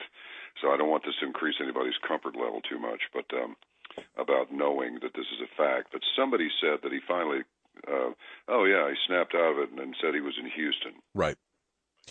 And then that's about it. And he made great pains to. Actually, he was in Dallas, and I don't recall the author of the book. I usually have this book with me, but he made great pains. Well, he was in Dallas reportedly on the 21st and 22nd of November of '63. Flew to Tyler, Texas. Contacted the FBI about a guy who worked for the Republican National Committee, saying this guy wants to assassinate the president, thereby establishing an alibi of him being in Tyler. Flies back on a corporate jet to Dallas after the assassination. It's really bizarre. I mean, there's a lot of work being done on this, or a lot of information coming out now about George Herbert Walker Bush. Sorry for getting so excited and taking your time up when I talk about this, but it's just amazing.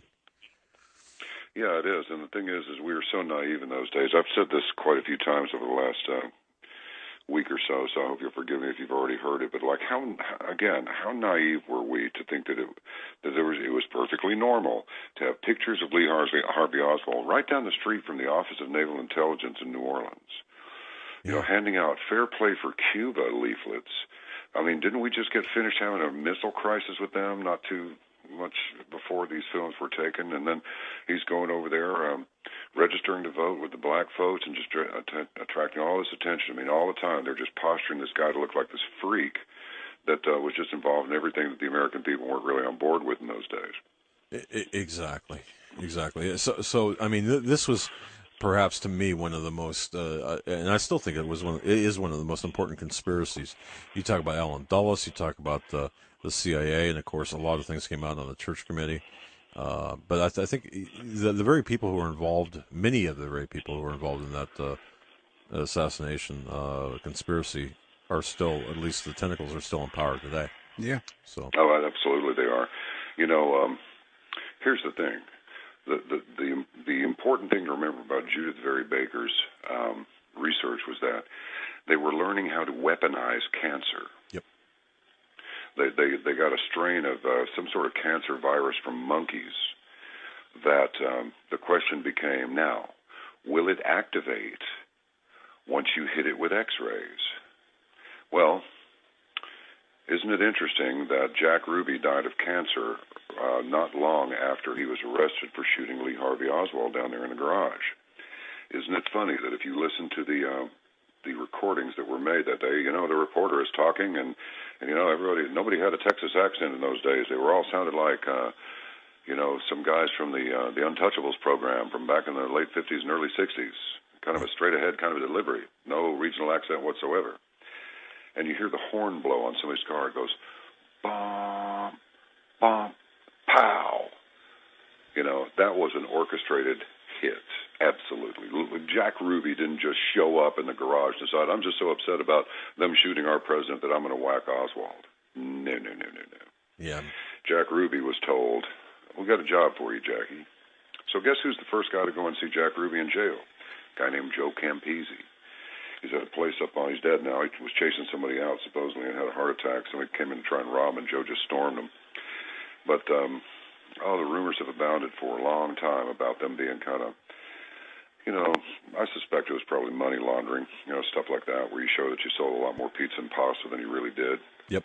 And everybody was getting paid in those days. Everybody. The cops were getting paid, the FBI and the CIA, they're all moving money around. And it's just weird, when you look at these people lay out the map of where Oswald's apartment was, where Judith's apartment was, where this doctor and that doctor, by the time it was all over with, you want to hear the name of a doctor that will astound you when you put it in context of this weaponizing cancer and all this crazy research that was going on.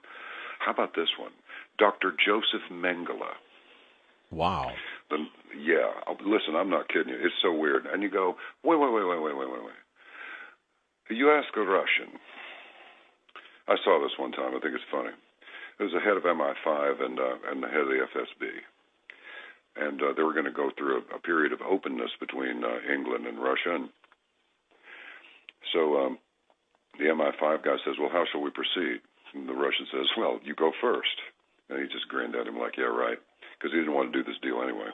Forgive me, I'm making coffee here, so if you hear bubbling, that's what it is. I take mine black, maybe. So. Cream and sugar, I'm spoiled. All right. But here's the thing. What happens is he says, the Englishman says, who killed John Kennedy? And the Russian responds, well, the CIA and the Mafia. I thought everyone knew that. Now, that's a little bit of a stretch for some folks. The CIA and the Mafia, what are these guys doing working together? Well, back in World War II, we were having a little Gestapo problem around the docks there along, New York and wherever there was a dock, wherever there were longshoremen, wherever there were dock workers that were union. Yep.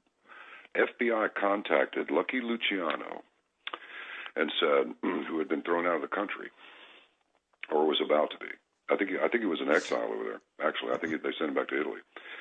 And they said, we need some help down along the docks. You give us some help busting these Gestapo guys coming in, and we'll let you back in. And they did this. Well, what would happen is that they'd wind up being thrown in the weeds when those Union boys found a Gestapo agent confirmed that that's who it was and what he was doing. They just, as they say, they just throw him in the weeds. And that was it. Well, that's how, and look, you just heard recently that the Mafia, La Cosa Nostra de Nueva York, has said that there'll be no problem whatsoever to help defend our citizens here in New York, our fellow New Yorkers from this ISIS bunch. Don't worry about it. We'll take care of it. We offer our protection for the citizens of New York. So this, associating with guys that are willing to punch a button, shall we say, on somebody. You can't just go down and just run into just anybody down there and say, "Hey, listen, we got some Gestapo agents, or we got some ISIS guys. We need for you to whack them. We need for you to find out who they are and whack them." It takes kind of a rare breed to do that and go, "Yeah, sure, I'll handle it," without any conscience or any remorse. That's an ISIS guy. Okay, Danny, you go get the car, and you get the sledgehammer and the cement. That's how these guys are. I mean, these are hardcore dudes, and the FBI knew this. They knew that they needed to push a button on somebody, they would. They would not hesitate for a second. So this relationship goes way back.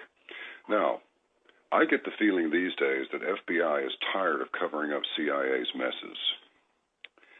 I can't really tell you why I think that way, but I do. And I suspect that rivalry has always been in place. It's just now the stakes are a lot higher. They're the highest they've been, since we were threatening each other with nuclear weapons, the Chinese and the Russians, and we're pointing ours at them, and they're pointing theirs at us, and SAC bombers are overhead 24 hours a day, breaking the sound barrier, belly full of nukes in every one of them. It was crazy, and we're approaching those crazy times again. So when people say, come on, the CIA and the Mafia, what? It's like, the Mafia's got the boats, the shooters, the cash, the safe houses.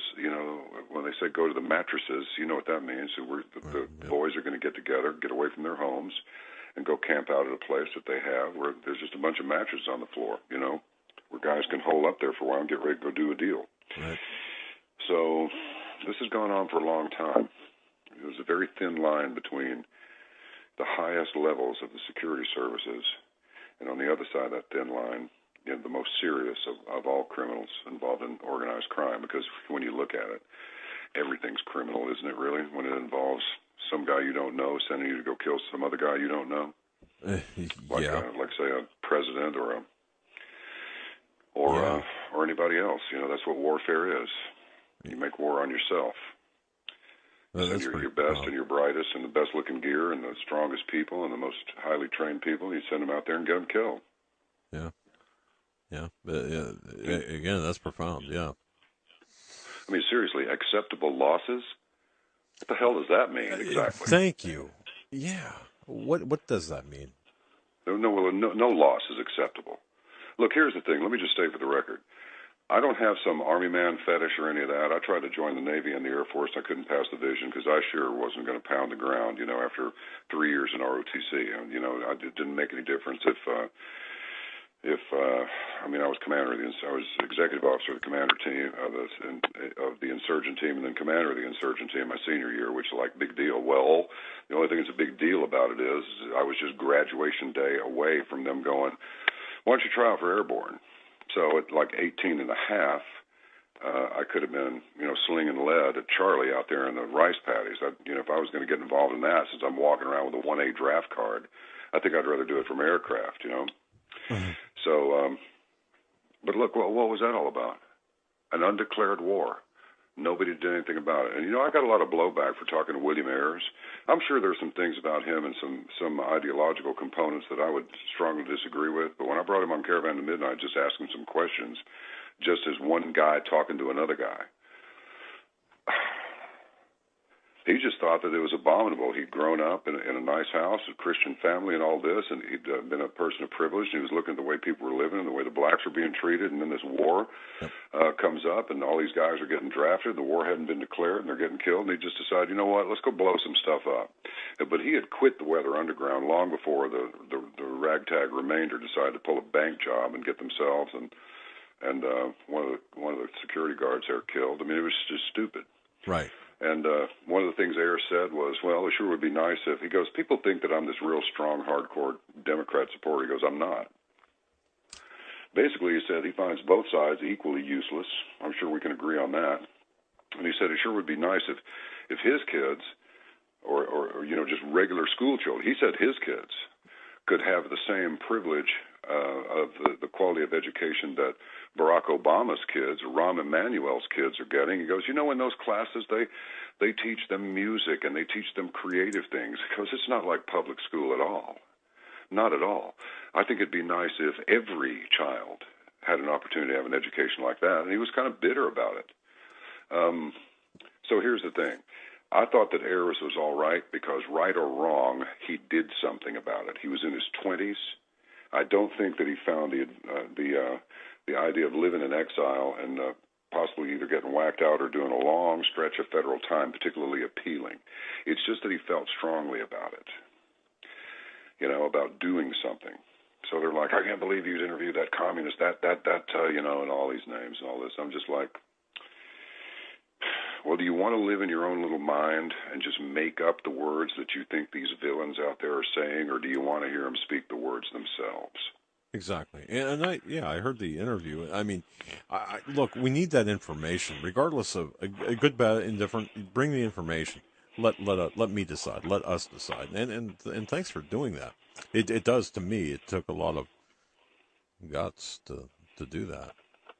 Well, I don't know about that, Doug. I appreciate you saying it, but here's the thing. People say, well, why didn't you press him on whether or not he wrote this or he wrote that, or what was his part in getting Obama in there, and blah, blah, blah, and all that. It's like, we'll save that for another conversation. I don't want the guy to feel like he's just getting the same treatment he gets from somebody else that I think we all know who I'm talking about, that just wants to rant and rave and scream at him and make himself look like Mr.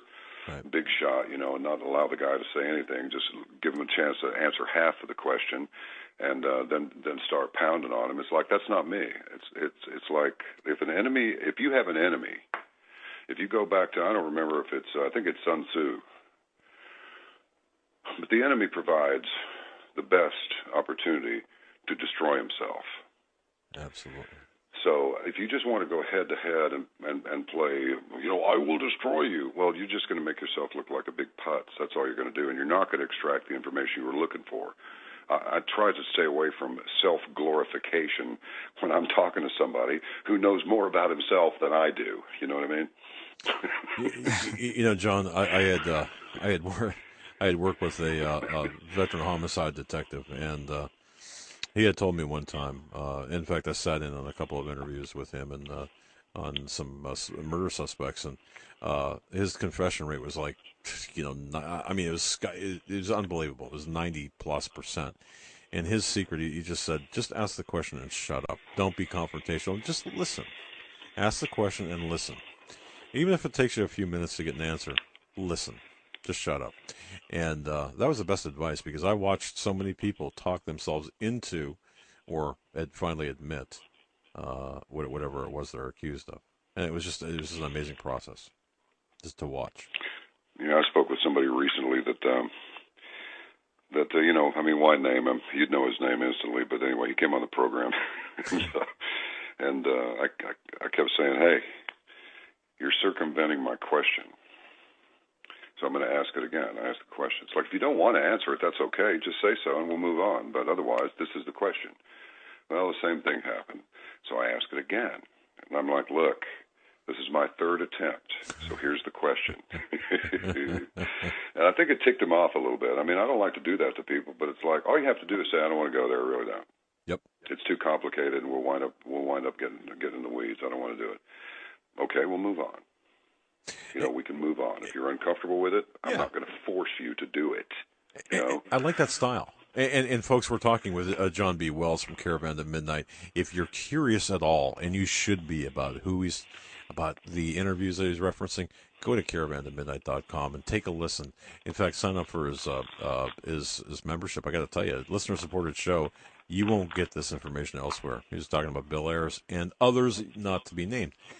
caravantomidnight.com, our required pre-show prep, let me tell you. So, thanks, man. Yeah, hey, no problem, buddy. It's so good to talk to you. John, if I could just kind of switch gears a little bit, what do you make of what's going on here with geopolitically with Russia and Turkey? What's your thoughts? Those were the Turks, I believe, that crucified that line of naked Armenian, stabbed, disemboweled girls there on crosses. The Turks are absolutely as harsh. They're capable of as much harshness as any other outfit that's harsh in the Middle East. They are part of NATO, it would appear. And here's the thing. We moved some of our missiles out of Turkey when JFK got together with Khrushchev, and he moved the missiles out of. It's a good thing that they came to a deal, because they had nuclear-tipped, battlefieldable, tactical nukes. They would have vaporized all of our forces. We didn't know they had them, but they did. So we pulled some of our missiles out of Turkey. Oh, Turkey. And the Russians pulled theirs out of Cuba. Or most of them. They're sneaky devils, but everybody tries to get an edge, just so they can say they have one to themselves. So Turkey's a big place, and it is a very strategic location, which is why I believe they let this government of theirs over there just run wild. It's like when Vlad Putin came on to that UN address and was saying, "Do you not have any common sense? These guys are mercenaries, this ISIS. Who created ISIS? And when they take over the oil fields, do they not know who's buying the oil, meaning the United States? Do they not know it's their allies that are buying it? Well, that's what it was. Turkey's the middleman for all that oil that ISIS has been stealing. Yep. And when Vlad went over there and started blowing up those tank trucks, it really made him mad. And that's why it's probably the son of the president, Dobagar, whatever his name is, Donagar, something. Us billions of dollars that they're interfering with billions of dollars in commerce there. They're not liking that very much. So ISIS is us. Okay, Obama gives them 45-minute warning to abandon their tanker trucks. Yeah. Seriously, I mean, this is as idiotic. Believing that ISIS is anything other than a U.S. construct is about like believing that it's perfectly okay for Lee Harvey Oswald to defect to the Soviet Union and come back, and everything's fine. It's just stupid. It's naive, you know? Yep. I mean, the Bushes were involved in the drug trade. That's been documented. Bill Clinton and that just horrible, disgusting woman that he's married to, at least technically, they've been involved in everything from the drug trade to the arms trade. Absolutely. Yeah, that whole deal with Benghazi. I mean, everybody knows it, but no, don't say anything about it. Well, why not? Well, they might do something to me. It's like they are doing something to you now. If you don't get these rats out of power, they're liable to get us all killed. Don't you get it? You know, you think you're going to live forever? You're not. So you're going to just be a little quivering mouse in the corner, just waiting for the big cat to come over there and kill you. Exactly. 'Cause that's what's happening. I mean, people are suffering from a shortage of guts, it seems to me. But you know what? It's getting better. Yeah, I believe it's getting better. I just hope it's in time. Because people aren't buying this. I mean, people are standing up to the federal government going, you see this? In a minute, there's going to be another 150 cowboys here, and you're not seizing this guy's land. Well, that all went away, didn't it? Quickly. Now they're trying to do it in Texas. Yeah. And Greg Abbott has said, I'm going to go up there and throw them out of Texas and tell them to get out of here. You don't get to seize any land and make it federal land. Get out of here. When people stand up to them, they go, well, now, wait a minute. It's like, no, we're not going to wait a minute. Get out of here. That's what you have to do. Yep. It's like when you stand up to a bully, what happens? How many times have we seen in Metal Shop some guy that's been picked on for about 3 years now suddenly just take something big and just smash his antagonist, the toughest guy in the school, the toughest guy in the class, who is now bleeding and crying because he kept picking on this nerd, and this nerd allowed his, let's just say, his courage to come forth. He just reached the point where it's like, that's it. Well, I kind of think that's where we are now, and they probably know this. So they'll continue to create confusion. This Barack Obama guy is trouble. I mean, everybody knows that, but you know, the whole country is flooded with ISIS people. All they are is mercenaries who are fueled by a hatred of the West and who are largely Sunnis. So we're being postured for a lot of chaos. Well, now, will we be able to interdict it and keep it from happening? I don't know. But I know that this country's destruction is wanted by some people in some very high places. They keep the blacks and the whites turned up, especially the blacks. Why would these people release the murder of that kid who got caught 16 rounds for jaywalking? Why would they release this a year after the incident? Why did it take so long for them to indict this stupid cop? Exactly. John, hang on. We're up against the network news break. John B. Wells, Caravan to Midnight. John, just hang on a second. Just what kind of thriller predicts the future? In 3 days in the belly of the beast, Daniel Holdings wrote about the God particle before CERN actually discovered the God particle. In As the Darkness Falls, Daniel wrote about an Islamist terrorist confederacy that rose up out of Syria and declared a caliphate 3 years before ISIS was ever heard of. In his newest novel, Between the Veil, Daniel talks about a space between dimensions where supernatural beings can walk. He says that these novels are a warning from the Creator to its creation. Will war come to America? Will the world's economies collapse? Are we looking at increased earthquakes and volcanic activity? Will the United States fall into civil war? You can find all of Daniel's work at his website, danielholdings.com. That's danielholdings.com. All of these things and more are talked about in Daniel's books. To find out what's coming next, go to danielholdings.com.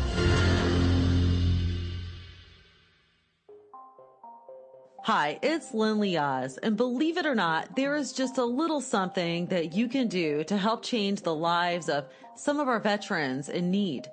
I will be joining L.A. Marzulli, Doug and Joe Hagmann, John B. Wells, Coach Dave Daubenmire, Dr. Ted Brower, Greg Jackson, Reverend Flip Benham, and Benjamin Baruch this March 18th through 20th, 2016 in Dallas, Texas for the Hear the Watchman Conference Revival and Worship event.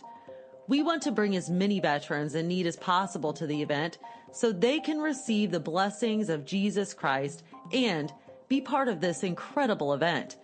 Join all of us and the team at American Survival Wholesale to make this happen by visiting www.hearthewatchmen.com and donating a little something, or by clicking on the American Wholesale logo and purchasing their Veterans Day special. Please help us remember those who gave so freely in defense of our freedom and now need our help. Again, visit www.hearthewatchmen.com today. Also, be sure and visit our sponsors, American Survival Wholesale. Their website is AmericanSurvivalWholesale.com. I look forward to seeing all of you at the conference and meeting you in person. Don't forget to spread the word and share the website www.hearthewatchmen.com with everyone you can, so everyone can participate in the Hear the Watchman Conference Revival and Worship event in March of 2016.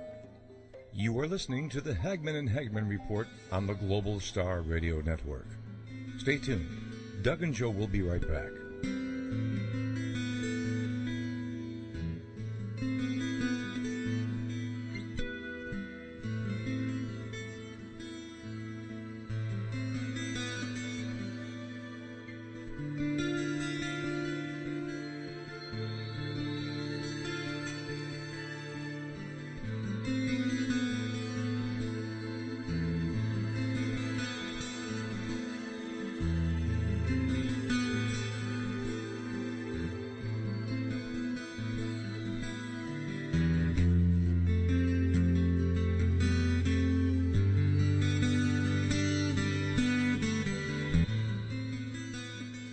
Listening to the Hagmann Hagmann Report on the Global Star Radio Network.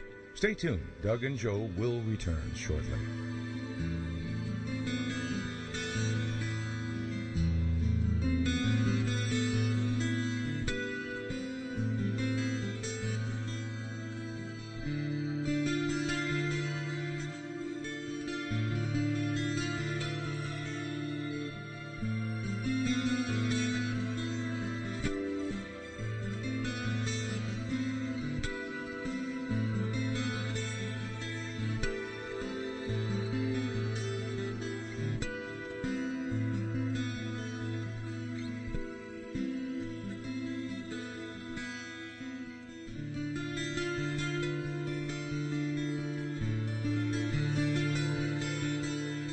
You're listening to the Hagmann Hagmann Report on the Global Star Radio Network. Stay tuned. Doug and Joe will return shortly.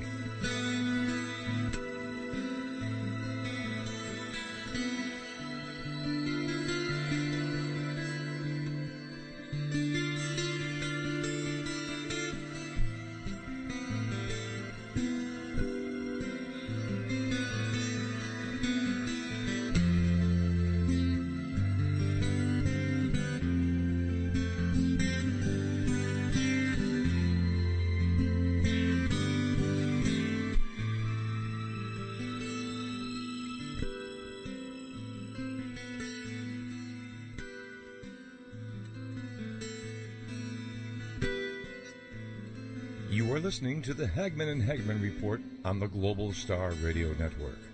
Stay tuned. Doug and Joe will be right back.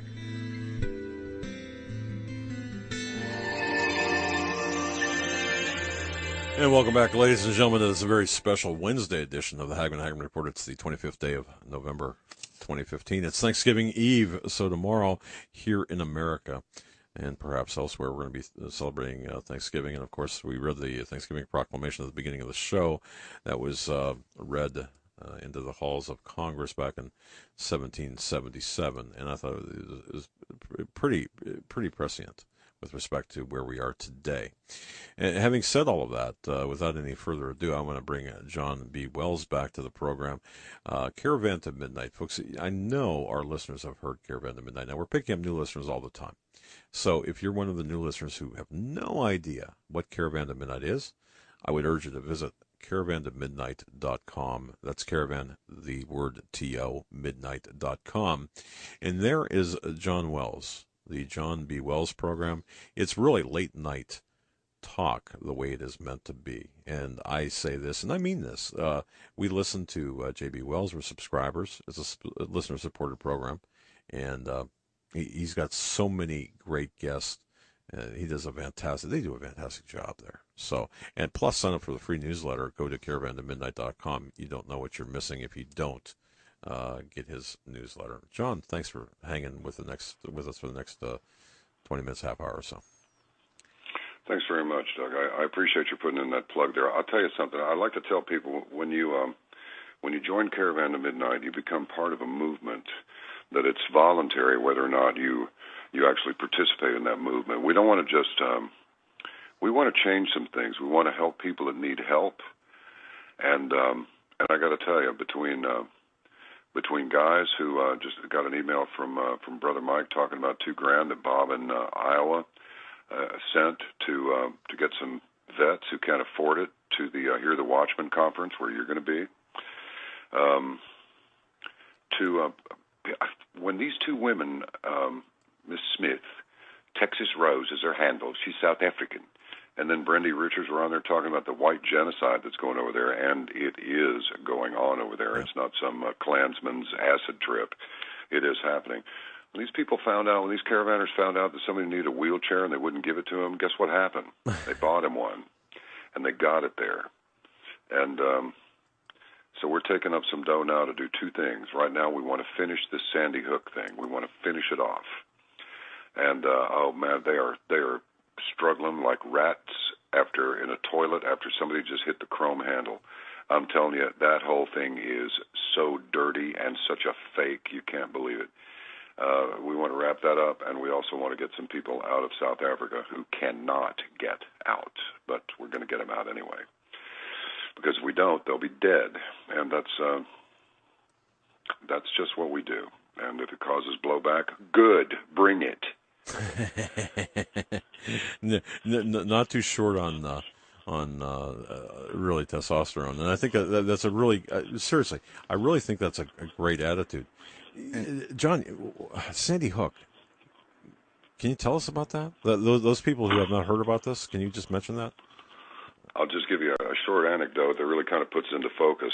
When Wolfgang Halbig, accompanied by our video crew, went up there for the umpteenth time, he's in front of he's got his lawyer there, and they got a panel of people who are on the spot there sitting in front of them, including the first selectman, who's a woman. And nothing gets done in Newtown without the first selectman signing off on it. The mayor can't do stuff over the first selectman.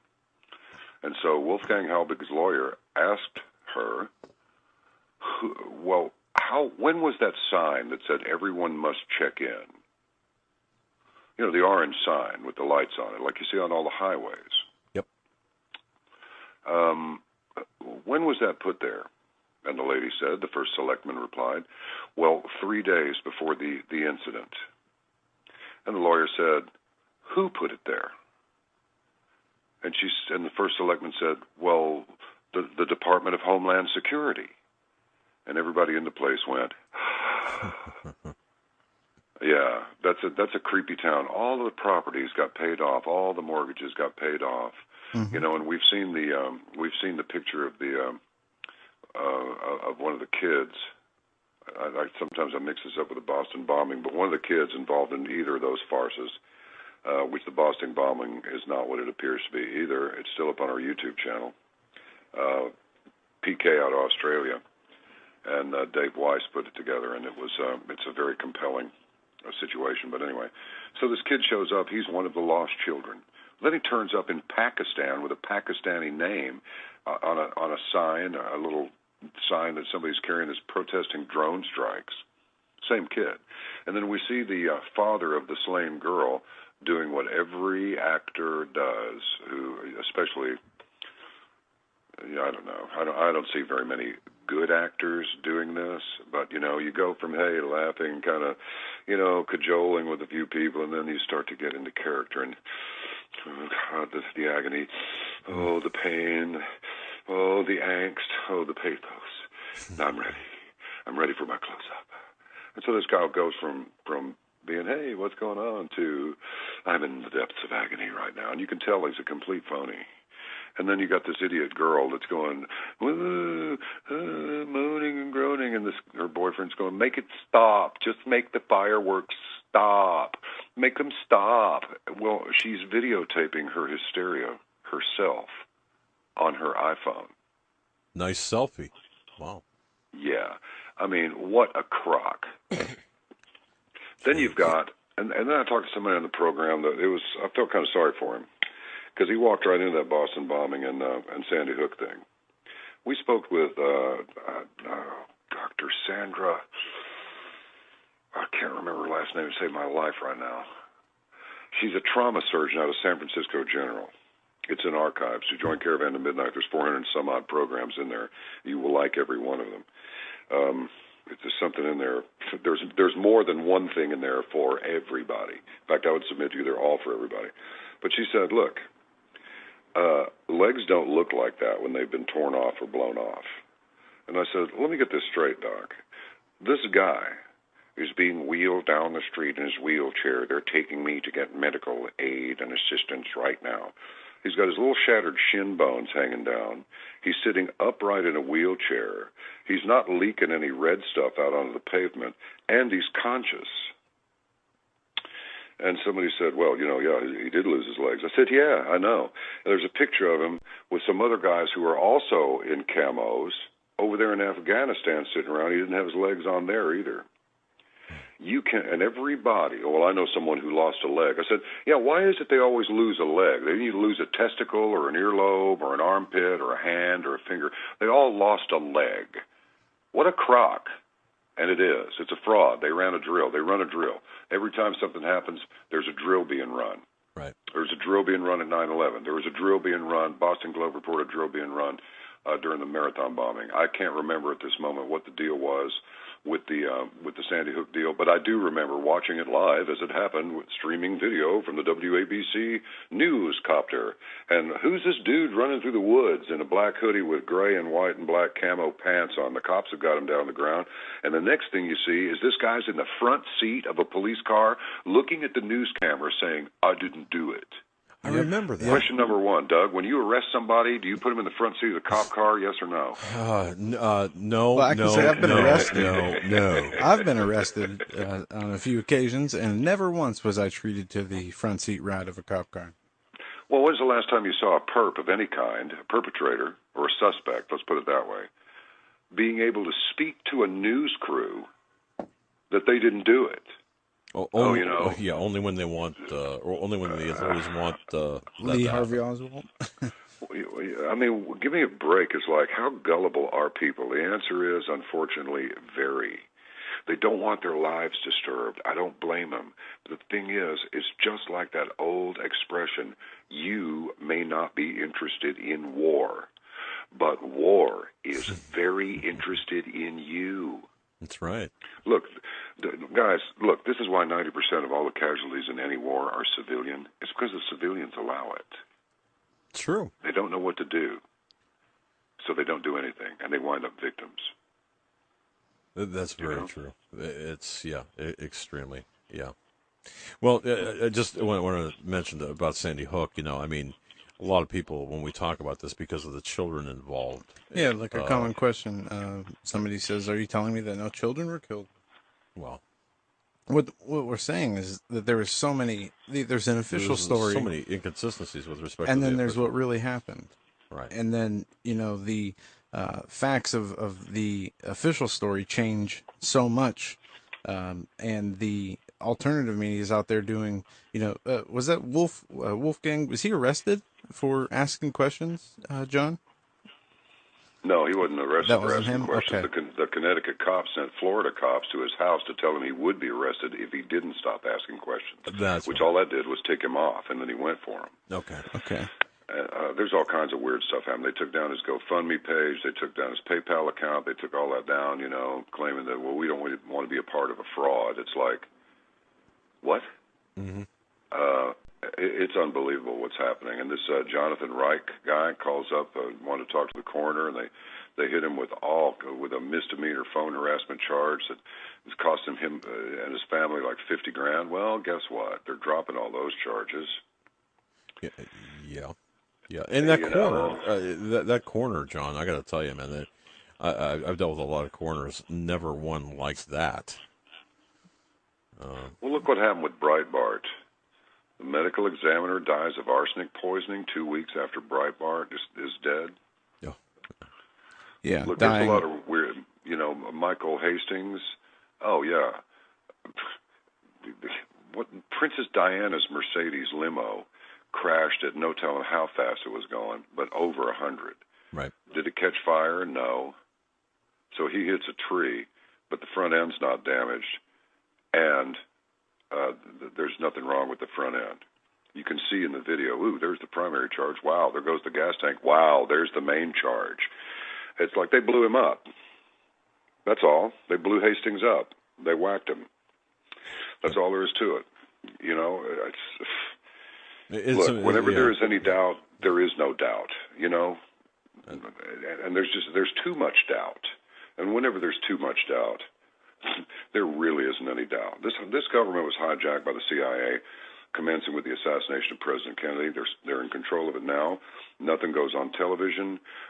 No publisher will take certain books. No movie will be made without express written consent of the security services. It's just the way it is, because they know they go to Adolf Hitler's playbook. Adolf Hitler said something like this: If you talk to a person individually, he may roll his eyes at you and just walk off. But if you can talk to the masses, there's a different mentality then, and you will go right straight to their hearts. And there were reports of guys, weeping, Germans weeping, going, "Oh my God, he knows how I feel," because it was that thing, it was that mass connection. That's what made it possible. Well, movies and television, and to a lesser degree, books, certainly, because they're private, but they discourage the reading of those. These have a mass effect on people. Things become all the rage. And that's why they have to be careful what they allow to be shown. That's why anybody who actually makes a really good picture has to sneak it past the censor, so to speak. One of the best television shows on network TV now is called Blacklist. I think it's over now for this season, but James Spader's in it, and he's this very, very well-connected guy who's got a blacklist of people who need to go away. And I'll tell you, between that, it runs on NBC, between that and a program that only made it one season called American Odyssey, that was just a little bit too close to reality for American Odyssey was too close to reality for them to allow it to continue. They said the numbers were bad, but they did everything they could to prevent it from. They put it on Sunday night between 9 and 10, and they did not run the last episode of AD when they were doing that. And instead they put on this basketball shoot-off called, I Can Do That, I think was the name of it, hoping that you would not tune in to the last episode of American Odyssey. But I did. And that was the last episode ever, because it's just all about our own military throwing this one little gal who's a squad leader or something under the bus. They thought she was dead, and when they found out that she wasn't dead, because our own guys killed some of our own guys, then that began her odyssey. Or the odyssey is to get out of the Middle East alive and then get to a reporter and spill the beans. But it was just a little bit too close to home. They're not going to tolerate that. Man, Very interesting, some of these This is what movies do makes make it. shows like yours so popular. It's not because in the alternative media, it's not because there's anything special. It's just because the want of the truth, regardless of where it leads or what's behind it. People are hungry for the truth. The mainstream bought and paid for media will not give the truth by any means necessary. They'll do everything to avoid it, and people are hungry for the truth. And when there are other people out there willing to fight for the truth, as long as there are people out there willing to fight for the truth, that will be popular, and that is something that can never be taken away. Yeah. I wish a lot more people wanted the truth. I get the feeling sometimes that the people who most want the truth are the ones who are not living what was once referred to as the American dream to the fullest that it can be lived. Right. I mean, I think that they see the flaws in the system and they're suffering from it. The ones who are making money, they don't care about it too much. They're doing fine. Now, that's not to say that people who aren't well heeled don't listen to Caravan, but because that's not the case. But the ones who really want the truth are the ones who are the least listened to by our government. Our government listens to one thing. I mean, you got 100 and something lobbyists for every senator. I want to say it was 120. I think it's 121. It's like, what? Oh yeah. Yeah, it's just weird. It's capitalism at its worst, and because it's at its worst, this is what makes people who are, Malthusian final solutionists. These are the people that want to go, well, this is not working, so let's just go straight back to communism. These people continue to entertain ideas and put them into practice, which have been tried over and over again and have failed miserably. But they won't just deal with the problem and fix it. They want to abandon the whole project and go to something that, well, it's worked before. It's like, well, it didn't work very well because everybody who's involved in that system, except for the fat cats, are miserable. It's like this, only way worse. So no, don't turn loose of the Constitution. And people will say, oh, how sharp is like a serpent's tooth is an ungrateful child. It says that in the Bible. Wrong. That's Shakespeare. Okay? But it does say in the Bible, obey the law of the land. And I remind people, the Constitution of the United States is the law of the land. That's why so many of these pukes have a problem with it, because it is the law of the land. Amen, brother. And we better not let go of it, because if we do, I don't know how any other way to put it, we're well and truly screwed, maybe permanently. And this may never happen again. To the best of our knowledge, this is the first time this has happened in about 6,000 years. 6,000. So if we let it go, what do you want to wait another 6,000 to try it again? This was too hard fought to just turn it loose, because we don't want to hurt some people's feelings.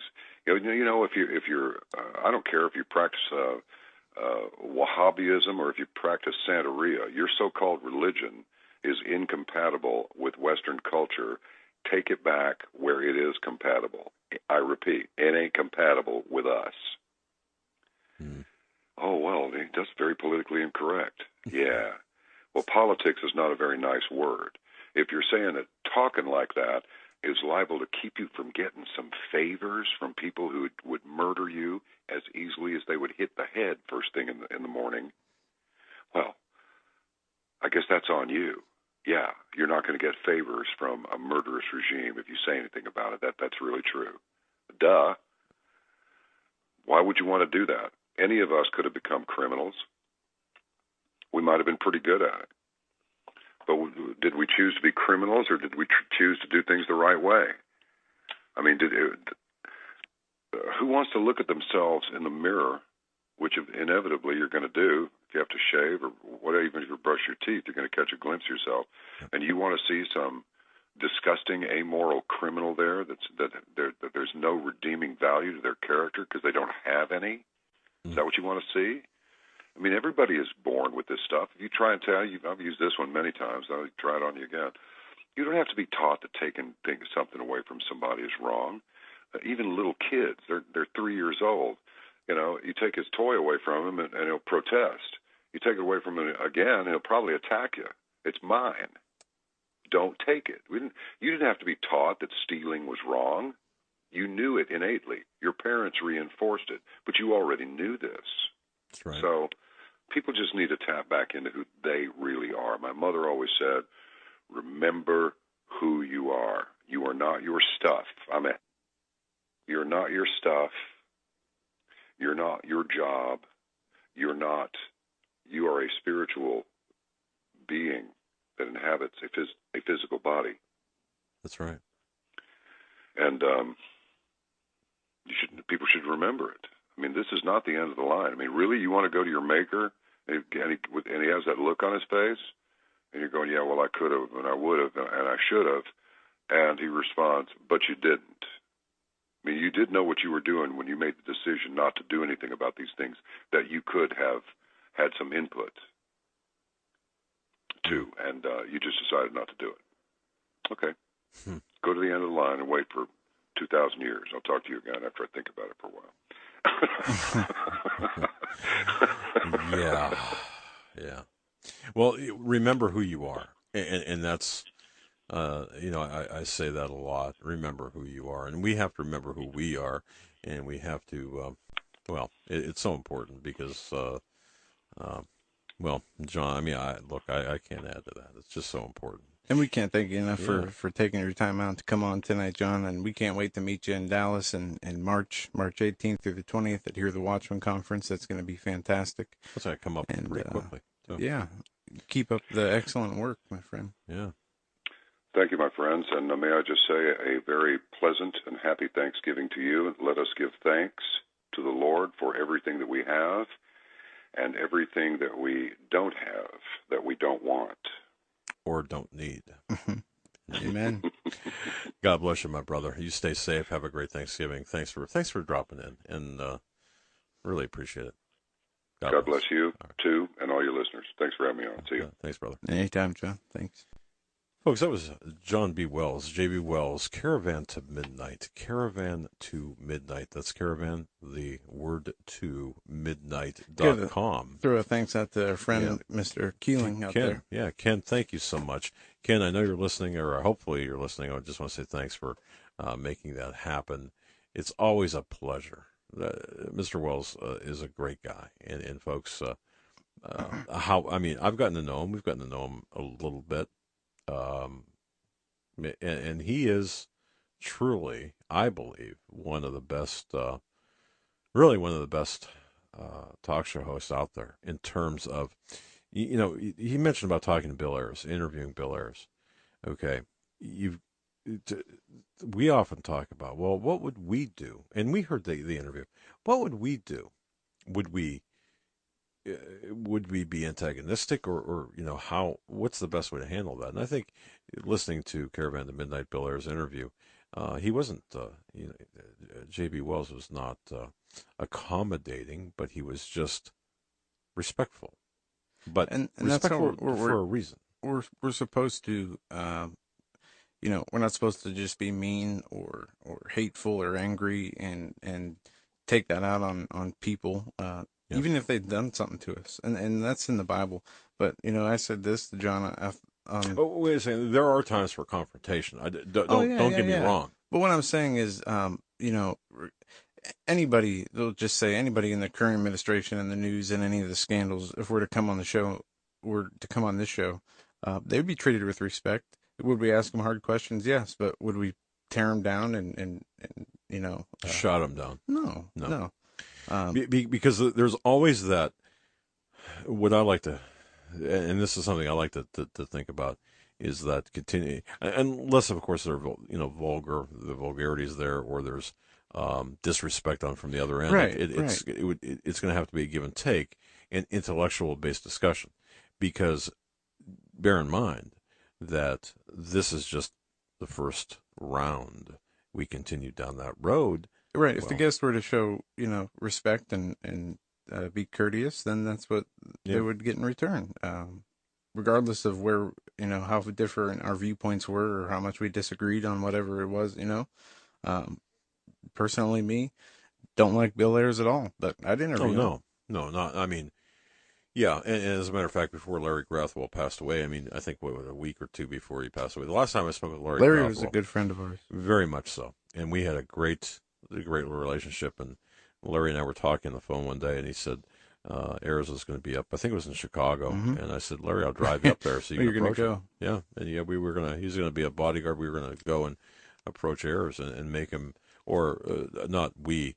I mean, Larry was going to approach him and have Bill Ayers answer questions that needed to be answered. But having said all of that, it's just. You okay? Yep. No, I just bumped the mic and wanted to ask you. We can do that. Look, folks, we only have about 30 minutes left of tonight's program. This is right before Thanksgiving, obviously. In case you didn't know, here in America, it is. Do you want to open the phone lines, or you got the Stack VFP open on the second tab to all the way on the left? Trust me. Oh, wait a minute. I gotta push that button, right? If it's all right with Todd, we'll take calls and that call-in number. Oh, wait a second. I'm not sure. Yeah.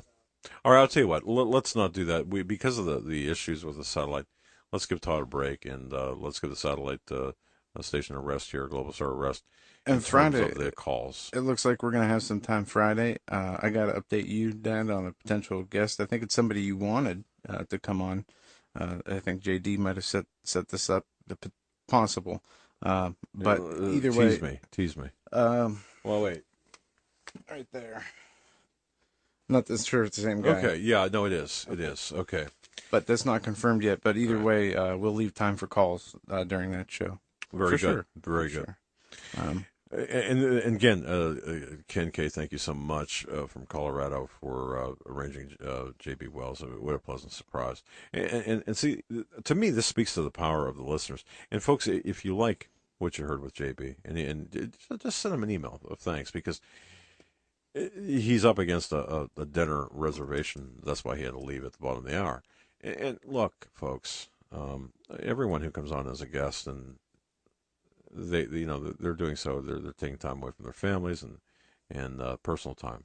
And this is after JB has done 3 hours of radio today. So just send him another thanks. Saying that you heard him on Hagmann and Hagmann. We do like that, because we like to keep our guests happy, right? Absolutely. All right. Look, folks. I covered a lot of ground in the time he was on. That's very true. This book here, this is actually an advanced copy of Me and Lee. This is how I came to know, love, and lose Lee Harvey Oswald. I was given this book. This is an advanced copy. I was given this book. This is written by Judith Very Baker, who JB was talking about. I was given this book, and I started reading it, and I have you know what? I don't think I ever put it down. I mean, from start to finish, I took it everywhere I went, and with the exception of showering and sleeping and stuff, I don't think I put it down. But the bottom line with this is, this had so much information in this book about Lee Harvey Oswald. The reason I mention that is because, or the reason I mention this again, is if you take the totality of evidence, a book written by Russ Baker, Family Secrets, Bush Family Secrets, this book, Dr. Mary's Monkey, the totality of evidence that proves, at least I believe proves, on a circumstantial level, and that's a legal definition, circumstantial evidence in a criminal trial or criminal setting, criminal venue. Many verdicts, many people are charged and convicted on circumstantial evidence, because direct evidence is not necessarily available. There's so much circumstantial evidence to a conspiracy here. But the reason this is so important, the totality of this evidence, is because the Bushes, when I say the Bushes, I'm talking about George Herbert Walker Bush, and to a lesser extent George W. Bush, the Nixons. What was Watergate all about? What was Watergate all about? It was about this. It was about the assassination at its periphery. Well, no, at its core, and then but anyway. So when we realize that we have been subjected to revisionist history, I do believe, ladies and gentlemen, revisionist history is what we're being taught. And at the very end of the day, you are basing your assessments of the current political climate and the current political situation on revised or history that has been revised and is incorrect. Hey, you want to stand on my frame? You're throwing your arms up there. Sorry. No, I'm kidding. So, but no, I guess what I'm saying is, what I really want to say is, when we look at history, and we take a view, a wide-angle lens of history, we have to understand that we're being lied to from the World War II, the alleged death of Hitler. I'm going to tell you right now, Hitler did not die on April 30th. Or his death was announced on May 1st, like Bin Laden's death was, but he didn't die. I think, and if you start breaking down that lie, you start breaking down the lie of the not only the Hitler, JFK. You start breaking down that lie. You want to show that? I already did. Share that with our audience. No. Okay. Does your mama know you talk with that mouth? You're right with that pen? No, I'm just kidding. Slap. I'm kidding. You called it. I'm telling you, man. I'm just telling you.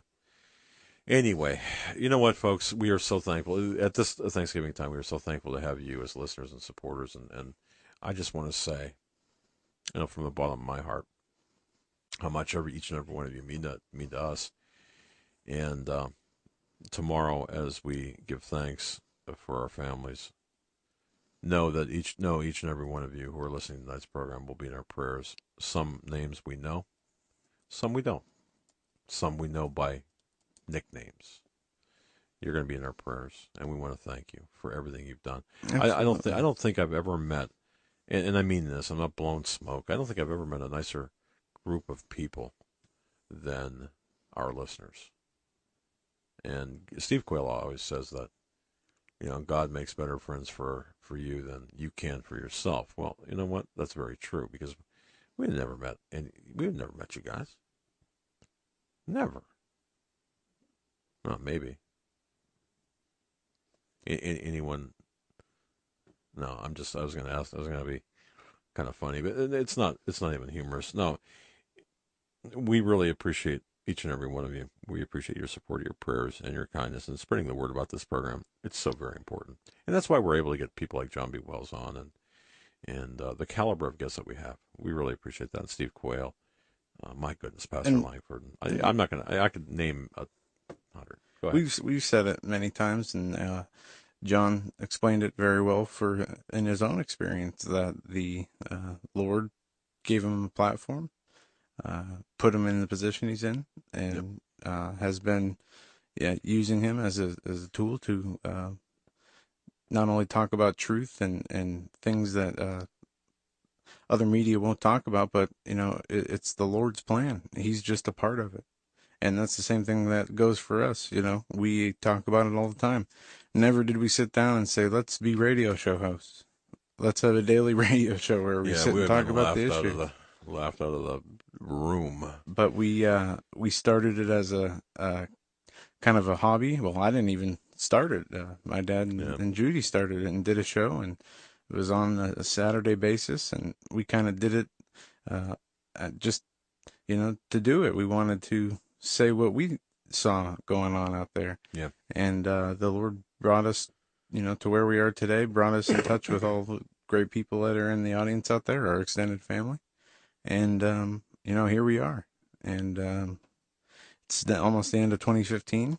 And 2012, beginning of 2012, we started doing this on a 2 to 3 hour a night basis. And if you'd have told me back then that we'd be still on the air now, I would have said, how? What radio station did we take over?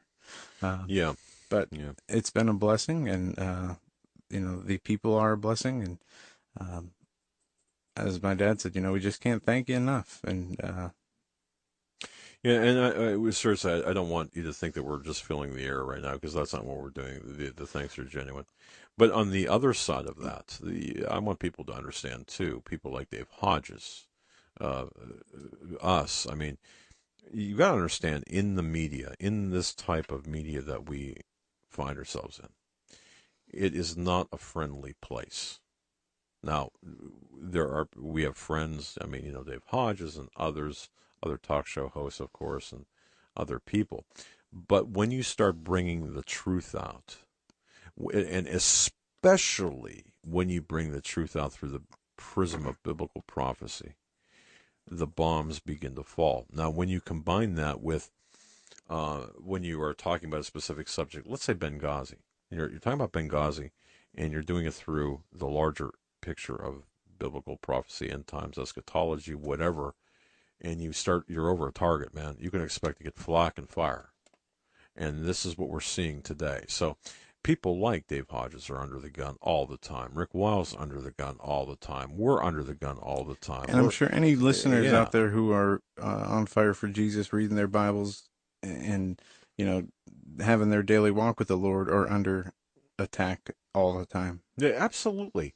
But we also have to turn to God and put our lives in God's.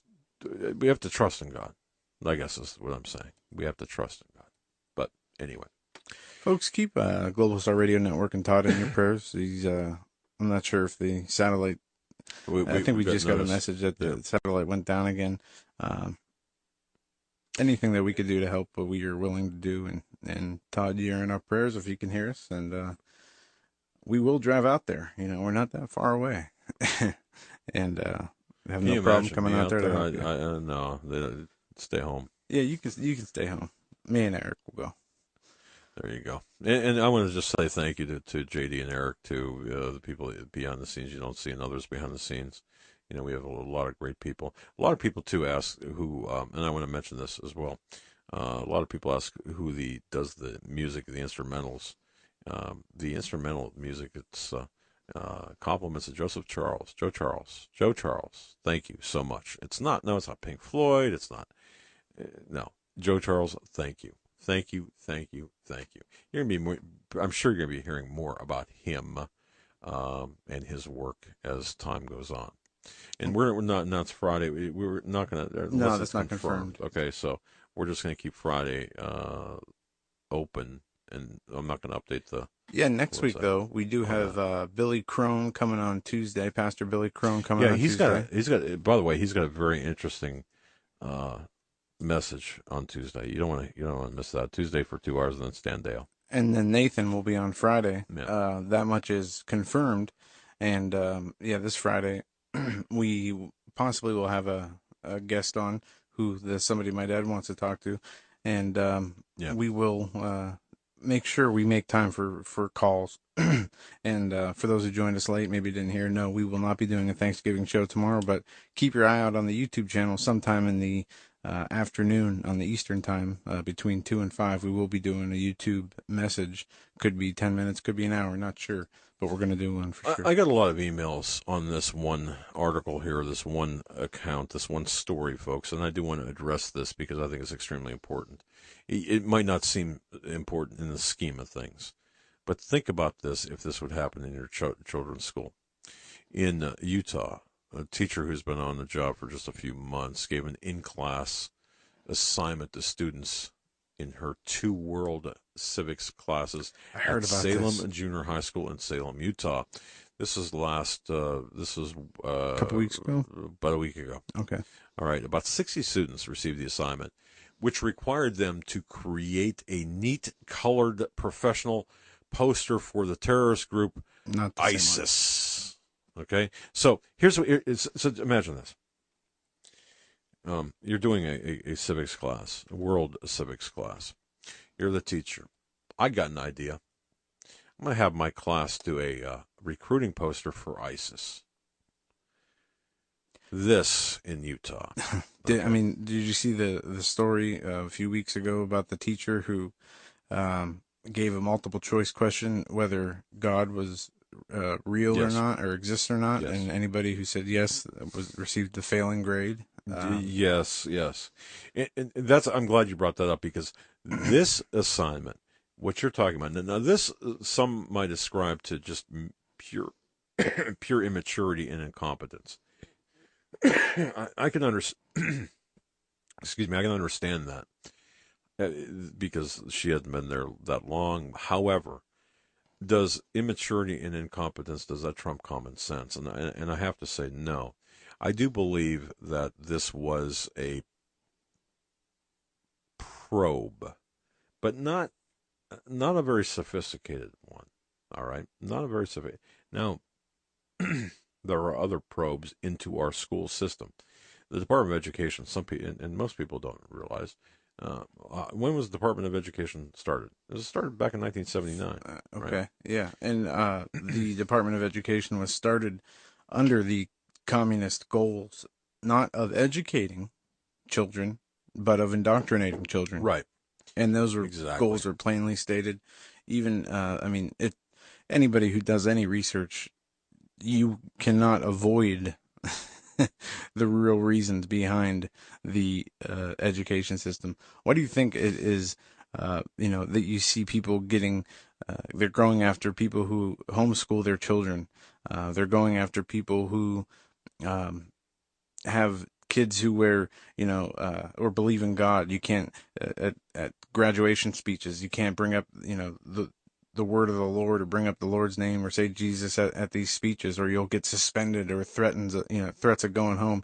Kids can't wear American flags. This is not a system of educating people, and we use this example often, and I think it's a great example. You take an English test or a literature test from the 1850s, and you apply it for, let's say, a third grade level back then, and you apply it to a senior at a high school today. They'll fail it. 9 out of 10 will fail miserably. And it's not because it's such a different world today, and it is because we have been so dumbed down. It's not a system of education, the schools today. It is a system of indoctrination. And then you go further to the college level, and that's, a system of not only trying to take your mind, but your soul along with you, because you see what's happening in these schools. They're so politically correct that they cancel themselves out. They have protests, or not even protests. They have Missouri student rallies all together against racism, and then the kids segregate themselves amongst race and kick out the people who aren't. Right. What is going on? Where is it's taken intelligence and critical thinking out of the minds of children and given them collectivism ideals and mentalities. Interesting assessment and choice of words. All I can say with respect to the Utah teacher who had receiving this numerous emails is just understand that it's okay to go ahead. And some people will say, well, new teacher, they're going to make mistakes. New teacher, incompetence. Even attempt to legitimize the aspect of propaganda. I get that. I understand that. But when the line of common decency is crossed, and I say common decency because any person who understands the vile, vicious, abhorrent, demonic, Luciferian nature of ISIS knows that this can't be okay. Let me move to one other thing too, but this is also part of the indoctrination process that Joe's talking about. I want to mention something else too. With Obama talking today, you notice he references ISIS as ISIL, folks. He never says ISIS, right? And there's you got an email about that yesterday. Yeah, number of reasons for that. Okay. Yep. Okay, number one, ISIL is really a slap at Israel. You've got to understand what the Levant is, but given the time frame we've got, it's ISIL is really the slap at Israel. ISIS is perhaps most appropriate, but ISIS also references the Egyptian god or goddess, a small g. All right, so. These people know exactly what they are doing and talking about. ISIS, the Egyptian god Isis, has a lot of play here, it's heavily involved in what we're seeing right now. Mm-hmm. Global stars in and out. So again, folks, thank you for letting us know that. But so you can stay with us on YouTube and BTR. We only have a few minutes left. Yeah, we do only. We are running out of time. Yes. So, okay. So at this point in time, and we can close out with this. We are looking at really the initial throes of World War III. Tomorrow's Thanksgiving in America. You can watch tomorrow, perhaps with some of the functions, the larger functions, especially those that are televised. Be very watchful of what, there very well might be things that'll happen tomorrow that will cause some terrorist type of attacks. For Obama to come on and say there are no credible intelligence or no credible threats when we have over 1,000 groups under surveillance here in America is a little bit disingenuous. And I could go on. But right now, domestically, yes. Threat of ISIS or Muslim terrorists doesn't have to be ISIS, but Muslim terrorists, absolutely. We're not talking about the threat of Southern Baptists. We're talking about Muslims. Yeah, and they talk about, in their lexicons, their reports of the when trying to label and they create these reports based on stereotypes of their own history rather than truth. And they'll list Christians, Christian identity as one of the major terrorist groups in America. Yep. But the lone wolf, they link that with the Christian terrorist attacks, and you see things like Fort Hood where jihadi was committed, and they call it workplace violence, or them shooting up the Marine recruiting center, workplace violence, or the Navy's shipyard, or whatever that was that happened not too long ago. And you know what? Don't forget about Lee Boyd Malvo, or Malvo, and, the snipers, Malvo. DC snipers. Yeah, that's right. Don't forget about that. And that was before I really understood the whole religious aspect to this. But we have to. There is always a threat out there. At the same time, we are a nation that was built on principles of freedom and laws of freedoms.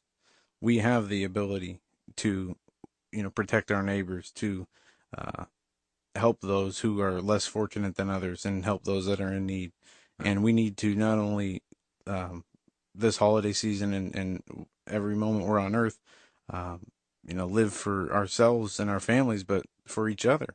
Otherwise, we're everybody alone for themselves, like the elitist families, playing cutthroat against each other. Who can be more evil? That's right. We don't want to be like that. We want to be an actual community based on Christ and His principles. Amen, brother. And we can't be like that if we're selfish and worried about just us all the time. Tomorrow night, hopefully Global Star will be back up in terms of being able to run the rebroadcast, and there's going to be Dr. Ted Broer from last Friday. I think it's fabulous. We're going to be dark tomorrow until Friday. But now, check the YouTube. Check YouTube, because we want to. There are a few things that we want to get into outside of the program, and that's news items. If anything does happen, we will take to the airwaves tomorrow. Just check our website, HagmannHagmann.com. Until next week, we just want to say, or until Friday, that is, we want to say thank you so much. One last thing. Let me just pull this up here. Did you want to talk about, or do you want to say something? I just want to. You said one last thing. Yeah, I just want to. I need a second here. All right. I just want to say to Jeanette, thank you. We received your email. God bless you. Glad that the Hegstrom and Quill show helped you. We want to thank again Bob in Iowa for making a difference in veterans' lives. Going to be able. He donated money, so at least 2 to 3 veterans will have a full expense paid trip to the Hear the Watchman conference, and the generosity and kindness that shows is very inspiring, and we can't thank you enough. It's going to be a special event. Amen. Amen. You know what? I can't find what I was looking for. All I can say is DNA, the transfiguration of the DNA, the blood, all of these various things that we're seeing that we've talked about over the last couple of weeks. Please understand the significance of this: eugenics, transgenics, transhumanism, technocracy. Please understand the bigger picture, that every guest that we bring on contributes to the larger picture. The picture is huge. The lie has been huge. We are really, unless you're washed and saved by Jesus Christ, you're not going to make it. And that's the key. But we need that level of understanding, and we need that salvation. But please understand, the lie is bigger than you can ever imagine. But God's grace is sufficient, and belief in Him as our Lord and Savior will save us. If you're alone tomorrow, we will be praying for you. If you're lonely but not alone tomorrow, we will be praying for you. Please, just know. And if there's anything we can do for you, I mean, seriously, humanly possible, we will. You're our extended family. We want to thank you so much for listening, being part of our extended family. We care a lot about you guys. And with that, we are going to close the broadcast as the satellite is down. And happy Thanksgiving to you all. Here.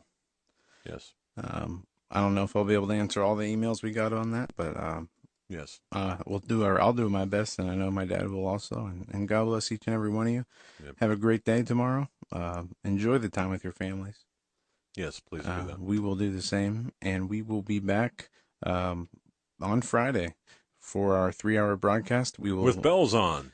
We will also, like we said, expect a YouTube video, however short or long, tomorrow afternoon. Right on. We will do our best to do that as well. All right. God bless everyone. Stay safe. Until Friday. Good night. Thank you for tuning in tonight's broadcast of the Hagmann and Hagmann Report on the Global Star Radio Network. You can join Doug and Joe nightly from 7 to 10 p.m. Eastern Standard Time as they continue to bring you the truth and keep you up to date with the latest breaking news as we enter the close of the age. The Hagmann and Hagmann Report has been a presentation of the Global Star Radio Network. Thank you for joining us.